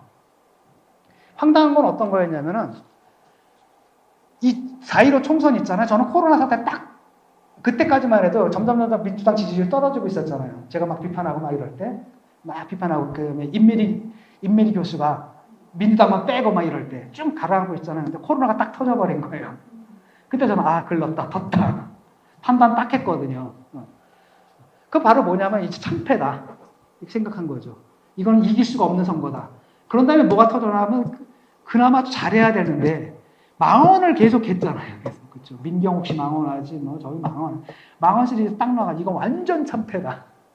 그래서 원래는 제가 그 개표 방송에 JTBC 개표 방송에 하기로 나가기로 돼 있었거든요. 2달 전쯤에. 그 다음에 제가 전화를 걸었어. 나 못 나갈 것 같다. 왜? 이거 뻔하다. 이거 쟤네들이 압승을 할 텐데 나 그 자리에서 앉아가지고 그거나 중계할 자신 없다. 내가 심리적으로 내가 붕괴가 될 것 같다. 못 하겠다고 막 그랬어요. 근데 그쪽에서 나 짜놨다 어쩔 수 없다라고 얘기했거든요. 나 같은 사람은 알죠. 모든 사람들이 다 알고 있어요. 네가 참패다. 그런데 유튜브 보는 사람들은 자기들이 승리할 줄 알았던 거예요. 왜? 맨날 거기서 해가지고 세뇌가 당한 거죠. 세뇌당하고 자기들이 압승할 줄 알았어요. 압승할 거라고 얘기를 했습니다. 유튜브 본 사람들. 보수 유튜브 본 사람들. 압승했습니까? 아니죠. 참패죠. 이상하죠. 모든 사람들이 언론이나 그 다음에 모든 여론조사가 참패를 보여줬는데 그때 벌써 유시민 씨가 180선 얘기한 거 기억나세요? 걔들 계산 끝났던 얘기예요. 그거 그냥 한 얘기 아니거든요. 보고서 다 나온 거죠. 걔네들 빅데이터 갖고 하거든요. 빅데이터 도입해가지고 막 이러는데 앉아가지고 유튜브로 막 그 일을 하고 있는 겁니다. 자, 그러면 그 유튜버들이 그 다음에 참패로 끝났으면 잘못했다고 할까요? 아닙니다. 절대로 안 합니다. 그 다음에 뭐라 그러는 줄 아세요? 바로 우리가 이긴 선거인데 졌잖아요? 그러면 개표가 조작된 거예요. 그래서 그거 가지고 또 한 번 장사해 먹어요. 그 사람들은 우리 사회에 대한 책임이 전혀 없는 사람들입니다. 보수에 대한 책임도 하나도 없어요. 오로지 뭡니까? 돈 버는 것만 하는 거예요. 거기 여러분들 현혹되지 마십시오.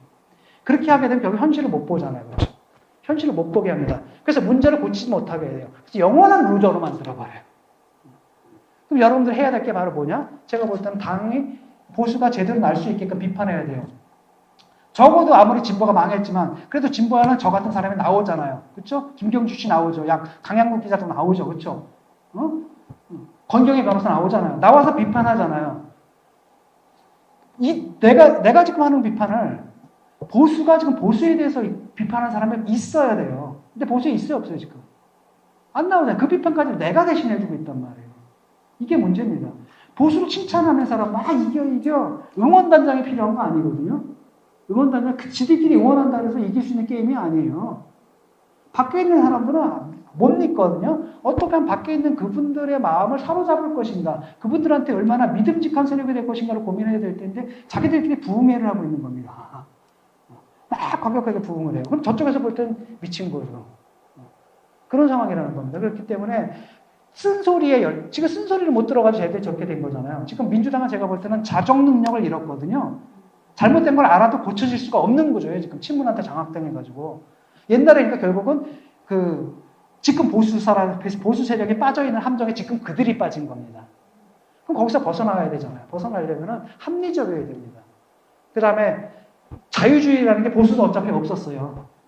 왜냐하면 보수가 얘기하는 이른바 한국적 민주주의였잖아요. 한국식 민주주의. 박정희가 말하는. 국가보안법으로 사람들 개인권 제한하고 이건 보수가 다 했기 때문에 보수가 쟤들 비판을 못하는 거예요. 왜? 쟤들이 지금 하는 짓을 보수가 옛날에 했거든요. 그러니까 내 비판이 왜 먹히느냐? 여러분 이런 비판 여러분들 다 할 수 있잖아. 근데 왜 내 비판만 먹히느냐? 바로 그 원칙 때문이라는 거예요. 비판할 때도 자격이 있어야지. 자기들도 다 옛날한 걸 갖다가 내로남불이 돼버리잖아요. 내로남불하는 사람의 비판이 먹히겠어요? 하나도 안 먹히는 겁니다. 그러니까 백석의 그 야당인데도 먹히지 않는 건 과거의 그런 것 때문이에요. 그러니까 지금 비판이 먹히게 하려면 어떻게 되냐면 그 신뢰를 얻어야 되는 거죠. 자기들 스스로 원칙을 지키는 것을 보여줘야 되는 겁니다. 우리가 잘못한다고 쳐내고, 그렇죠? 내로남불하지 않는 모습을 보여줘야 돼요. 근데 저들이 지금 내로남불하고 있기 때문에 이쪽에서 내로남불하지 않는 모습들을 보여줘. 아, 쟤는 원칙을 지키는구나 보여줄 때 그 신뢰가 형성되고 그 신뢰는 형성되는데 굉장히 오랜 시간이 걸릴 거라는 겁니다. 그러니까 무슨 하늘에서 구세주가 뚝 떨어지거나 이런 일은 있을 수가 없습니다. 이제부터도 만들어 나가야 되는 겁니다. 그래서 합리적인 보수가 되게 되고 스마트해야 됩니다. 똑똑해져야 됩니다. 근데 지금 보게 되면 보수가 그 윗세대도 그렇고 아랫세대도 그렇고 그래서 이상한데 유튜브에다 돈 쓰지 말고 여러분들이 만약에 여력이 있으면 유튜브에다 갖다 바치지 말고요. 애들을 키우세요. 젊은 애들 중에서 똑똑한 애들이 있거든요. 똑똑한 애들이 있으면 걔들을 키우고 장학금을 주세요. 장학금을 줘서 키워야 된다는 거예요. 지금 보수가 이데올로그가 없어요. 전체 그림을 그리지 못해. 빅피처를 그릴 사람이 없는 겁니다. 그러니까 그 그림을 갖다 80 먹은 노인네가 와가지고 하고 있는 거예요. 지금 그러니까 그 김정일 위원장이 내가 볼 때 여야를 통틀어가지고 그나마 이 브레인이에요. 대한민국 유일한 브레인입니다. 근데 그분 없었으면 어쨌을 거예요. 근데 그분한테 모든 걸 계속 맡겨둘 겁니까? 근데 그분이 이 개혁에 또 실현할 수 있는지도 몰라요. 왜냐하면 밑에서 또 굉장한 반발들이 있을 거 아니에요. 그걸 갖다가 도와줘야 된다, 여러분들이. 개혁을 할 수 있게끔. 도와줘야 되고, 젊은 세대들 좀 키워야 되는 겁니다. 지금 문제예요, 지금. 그 다음에 하나는 이제 희망은 바로 뭐냐면 젊은 세대거든요. 20대, 30대거든요. 내가 대학 다니면서 얘기를 하게 되면은 아이들하고 대화를 해보잖아요. 얘네들은 우리랑은 달라요. 586, 386 굉장히 혐오하고 증오하고 저주합니다. 왜냐? 우리 586한테는 우리 할아버지들은 그러니까 자기들이 할아버지 있는데 우리 세대한테 뭘 줬어요? 아파트 줬잖아요. 이것들은 아파트도 안 줘. 근데 심지어는 못 가자 합니까? 얘들이 이제 뭐라고 생각하냐면 애들은 아예 우리처럼 평등주의자가 아닙니다. 평등은 꿈도 안 꿔요. 애초에 부잣집 태어난 가난한 집에 태어난 거 우리는 뭐라고 생각하냐면 그거 초기 조건을 동일하게 만들어줘야 돼. 이게 진보야. 이렇게 얘기하죠. 꿈도 안 꿉니다. 그 꿈 안에 꾸지도 않아요. 뭐라 그러냐면 그건 운명이 할 수 없어. 그 다음에 그러면 경쟁의 결과 벌어지잖아. 차이가 벌어지죠. 그럼 걔들은 당연한 거라고 생각을 합니다. 아니 뭐 쟤는 실력이 있으니까 이렇게 실력 있는 사람이 많은 걸 벌고 실력 없는 사람은 적게 버는 게 당연한 거지. 왜 적게 번 사람이 경쟁에서 지분해가지고 왜 많이 번 사람한테 돈 달래? 네, 나눠달래? 있을 수 없는 거. 이렇게 생각합니다. 굉장히 보수적이죠. 그러니까 하나가 딱 남은 게 바로 뭐냐. 오케이, 참겠다라는 겁니다. 하나인데 못 참는 건 바로 뭐냐면 경쟁이라도 공정하게 해달라는 거예요. 인국공 사태도 그렇고 이번에 의사도 그렇고 이게 다 그 문제입니다. 아니 나는 시험 봐가지고 공무원 되려는데 쟤네들 같은 대통령 한번 왔다고 악수하던 그냥 공무원인데 참을 수가 없어 이렇게 되는 거죠. 조국 나는 의대 가려면 얼마나 힘듭니까? 다 이렇게 하는데 아니 서류 몇 장으로 돼? 아버지 백으로? 못 참는 겁니다. 의대도 마찬가지입니다. 공공의대? 아니 의대 가려면 이렇게 노력을 하는데 쟤네들 그냥 적당히 해가지고 시골에서 뭡니까? 한 3년 써보면 바로 서울의사가 돼? 말이 안 돼. 이런 그러니까 메리토크라시라고 그러는데 그걸 갖다가 능력주의, 실력주의 이 생각을 갖게 되는 겁니다. 그거 바로 이제 뭐냐면은 우리 이쪽 세력이 평등이라고 얘기를 했지만 결국은 바로 뭡니까? 조국이 그런 얘기 했잖아. 가재 붕괴가 지금 용되는 시대는 지금 그렇기 때문에 가재 붕어 가재 개구리가 살 수 있게끔 하천을 정비하는 게 중요하다 그랬잖아요. 살만하게 만드는 게 중요하다 그랬잖아요. 살만하지 않은 거예요. 그러니까 자기 딸은 거기서 못 살리는 거죠. 어디로 올려보내는 거. 구름으로 올려보내는 거란 말이죠. 그러니까 자기들도 안 믿는 걸 갖다가 애들이 믿겠어요? 당연히 안 믿는 거죠. 그러니까 애들이 믿을 거 뭐 갖고 갔어요? 국가 안 믿습니다. 위에 세대 안 믿어요. 믿을 거 나밖에 없는 거, 내 실력밖에 없는 거, 그렇게 나오는 거라는 거죠. 절망에 빠져 있거든요. 근데 이게 단지 20대 지지율만의 문제가 아니에요. 우리 때는 아마 윗세대도 그렇고요. 아무리 가난해도 윗세대도 정말 나아지는 희망이 있었죠. 우리도 마찬가지입니다. 우리가 아무리 막 좌익이고 막 혁명 뭐 어쩌고저쩌고 막 했지만은 우리 완전 고용 상태이기 때문에 우리는 뭡니까? 일자리를 고민하지는 않았어요. 더 좋은 일자리를. 운동하고 잘려서 감옥 갔다 온 애들은 더 잘 됐습니다. 지금. 왜냐하면 취직이 안 되니까 그래서 걔네들이 다 벤처 만든 거예요. 그게 다 대박치고 이랬단 말이죠.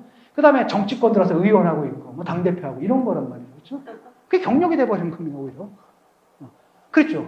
근데 지금 세대들은 희망이 없는 거예요. 근데 젊은 세대가 희망이 없다는 건 뭐가 없는 거예요? 나라에 희망이 없다.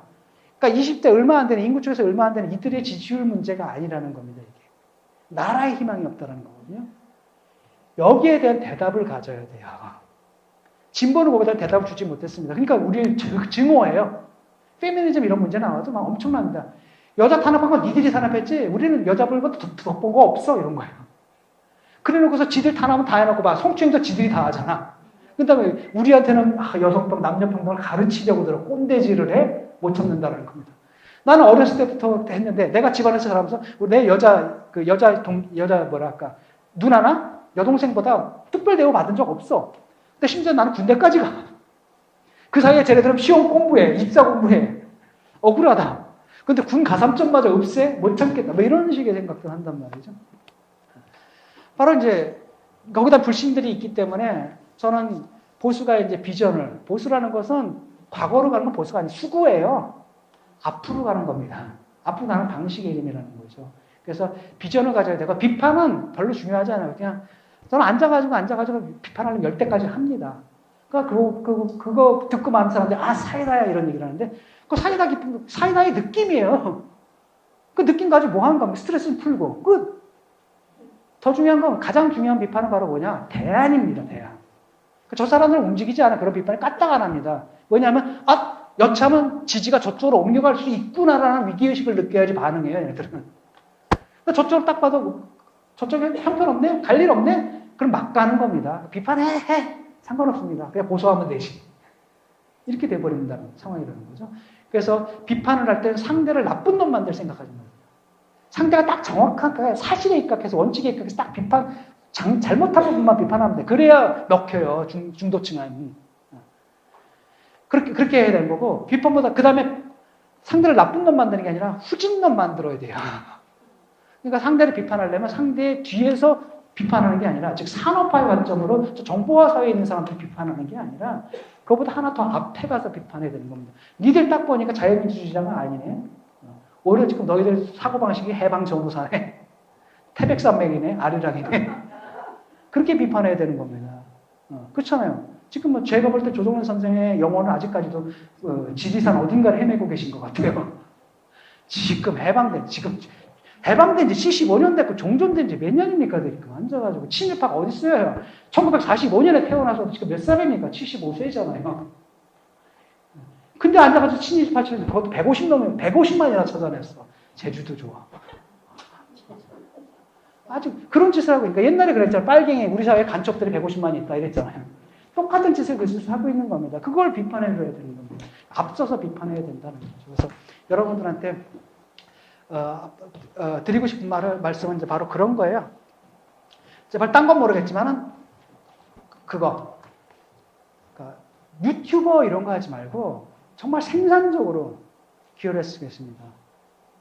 그래서 우리한테 중요한 것은 뭐 진보냐 뭐 보수냐 좌냐 우냐 이런 것들이 중요한 게 아닙니다. 어떤 사회든 간에 상대가 잘했으면 잘한 건 칭찬할 줄 알아야 돼요. 우리 편이 못했으면 비판할 줄 알아야 됩니다. 이런 식의 개개인의 시민들이 모여서 연대가 될 때, 그러니까 내가 진보지만 보수 정권에서 안심이 돼. 예컨대 메르켈 같은 수상이 잡으면 난 안심이 될 것 같거든요. 내가 보수지만 예컨대 이런 사람은 안심이 돼. 그 정도의 그 관용의 문화 이런 것들로 만드는 것이 좀 중요하다고 봅니다. 그래서 저는 중요한 건 진영 논리에서 좀 벗어나자. 집단에 속하지 말고 개인적으로 판단하자. 그 다음에 보수든 진보든 간에 누구나 통용될 수 있는 객관적인 기준을 꼭 유지하자. 이 말씀을 드리면서 강연을 마치도록 하겠습니다. 감사합니다.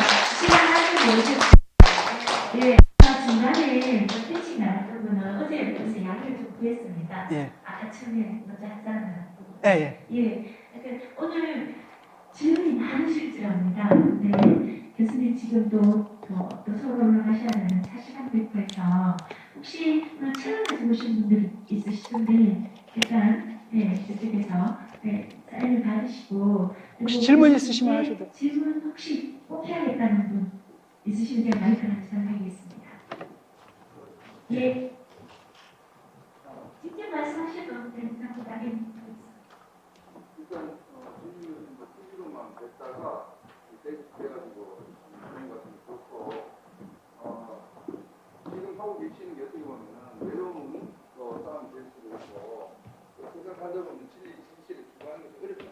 그래서 본인이 하시다가 그래도 리프레시 좀 하셨으면 하는 게 먼저 지역적인 성분일 수 있지만 사실 대구 하면은 상당히 보수적이고 그다음에 뭐 군대 그다음에 뭐 고단도시 이런 굉장히 좋지 않은 이미지가 많이 느껴져 있습니다. 사실 서울에 가보면 그래서 약간의 교수님만의 어떤 대구가 사실 알고 보면 상당히 진보의 도시입니다. 진보의 도시고 여러 가지 지방 중심을 추천하는데 이 대한민국 전체 아까 말씀하신 대로 통합할 수 있고 그 다음에 대구가 리더가 될 수 있는 어떤 팁을 좀 거기까지는 제가 무슨 만능 이걸 갖고 뭐 해법을 갖고 있는 건 아닌데 지금 잘 생각해 보십시오. 지금 옛날에는 호남이 고립됐잖아요. 지금 대구가 고립됐죠. 이번에 코로나 때 저 사람들 대구 능멸한 거 들어보셨어요? 지금 그런 상황이라는 겁니다. 그러니까 저는 가장 대구도 이제 변했죠. 변해가지고 김부겸 같은 사람이 당선도 되고 이런 거잖아요. 호남에서도 좀 그런 일이 벌어졌으면 좋겠고 여기서도 그랬으면 좋겠고 그다음에 다만 그러니까 그런 거죠. 좀 걱정스러운 게 뭐냐면은 그 보수 분들 중에서 상당 부분 특히 이제 수도권 같은 경우에는 다른 사람들의 견해에 굉장히 예민하거든요. 왜냐하면 수도권은 반반 섞여 있기 때문에 까딱 중도층을 잡지 않으면 절대 이길 수가 없어요. 그런데 그쪽 호남 쪽이나 그 다음에 이쪽 경북 쪽 같은 경우에는 거의 그냥 꽂아놓으면 당선이잖아요. 그러니까 이 사람들이 남의 눈치를 안 보는 거예요. 그래서 그 훈련이 안 돼 있습니다. 내가 이런 말하면 남들한테 어떻게 보일지 별로 훈련이 안 돼 있거든요. 그래서 이제 어떻게 보면 굉장히 고립되어 있고 자기 안에 갇혀 있다는 느낌이 들거든요.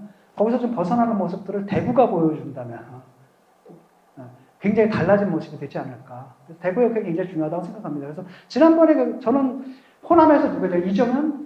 그분 나와서 제가 지지를 했거든요. 내가 태어나고 처음으로 그 당 지지를 해봤네. 물론 이제 표는 없었지만, 하지만 마음속으로 계속 지지를 했고, 그 다음에 대구에서는 사실 민주당 저 지지 안 하거든요. 저는 항상 진보정당 찍었고, 그런데 김부겸 씨들이 지지했고, 그런 것들이 바로 돌파하려고 하는 그런 거고, 그래서 대구만 변한다. 근데 많이 변한 것 같다라고 그러더라고요. 김종인 위원장도 그런 말씀 하시더라고요. 옛날 같으면 내가 이렇게 갔으면 대구가 뒤집어졌을 텐데 지금 보니까 반이더라. 많이 왔다. 이렇게 하거든요. 그 다음에 또 하나는 뭐냐. 조중동 같은 경우에도 보면은 중앙일보하고 동아일보도 이제 개혁으로 가야 된다는 얘기를 하고 있고 조선일보도 외부 필지는 다 개혁으로 가다. 내부 필지 일부가 좀 저항을 하죠.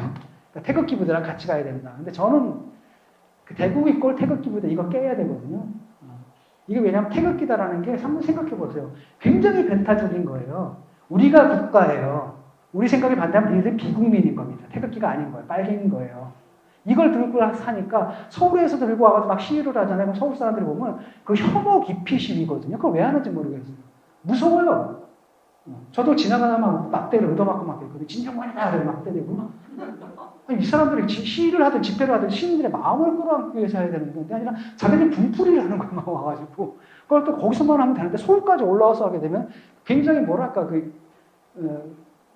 편견까지 갖게 만들잖아요. 지역에서 편견까지 갖게 만드는데 그래서 거기서 좀 벗어나야 되는 거예요. 대구 이꼴 태극기 벗어나야 되고 태극기 세력하고 그분들의 애국심은 난 인정하거든요.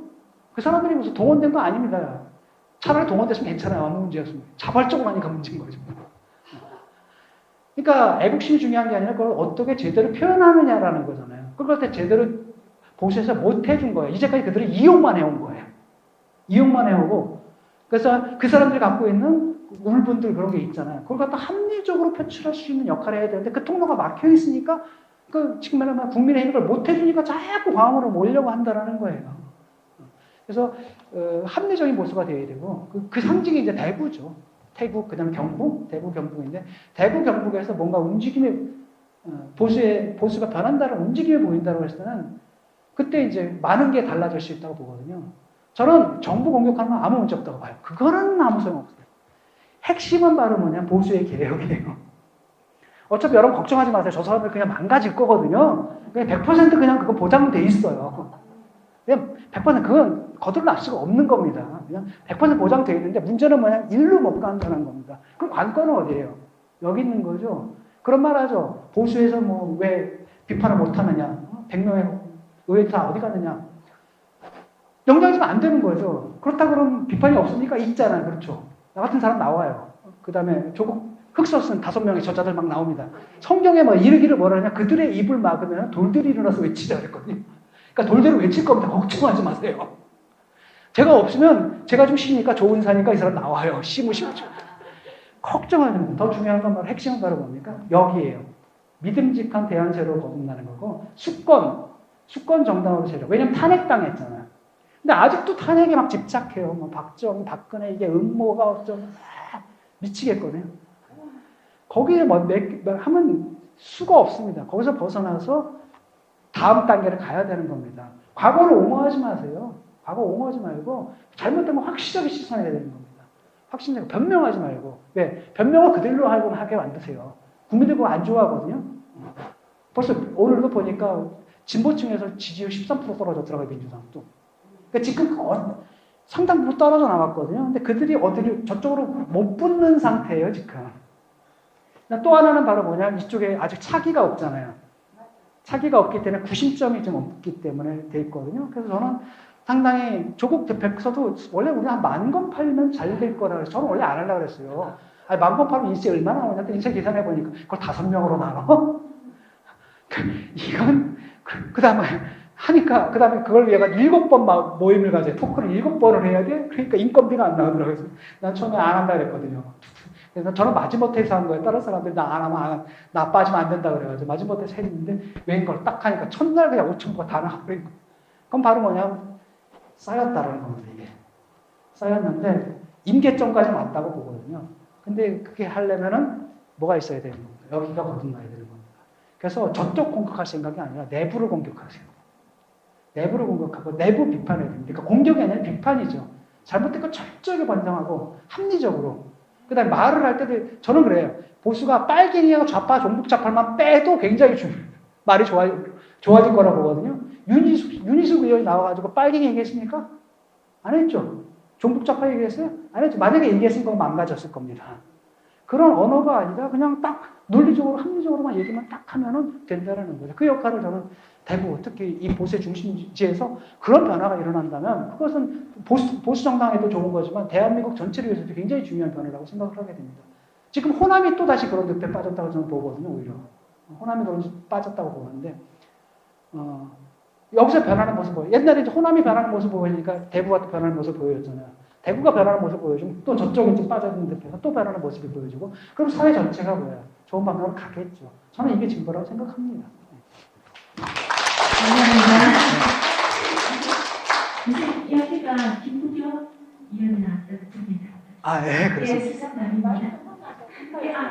네. 반갑습니다. 진면으로 보고 하다가 너무 반가운데 그 말씀 중에 건강한 부분도 있고 또 그렇지 못한 부분도 있는데 지금 원전 아까 말씀하셨는데 원전은 단타하셨다고 그랬는데 그 이유만 잠깐 설명을 드리고 싶습니다. 왜 그러시는지. 원전은 이게 사실 생산성이 없거든요. 그러니까 지금 재생에너지가 지금 비용이 비싸잖아요. 근데 원전에서 생각할 건 뭐냐, 지금 당장의 비용이 아니라 나중에 그걸 폐기하게 되면은 그거 뭘 찾아야 돼요? 핵 저장소 찾아야 되잖아요. 거기서부터 온갖 비용들이 그때부터 발생하거든요. 그러니까 사실은 우리가 미래의 비용을 앞다방에서 쓰고 있는 거고요.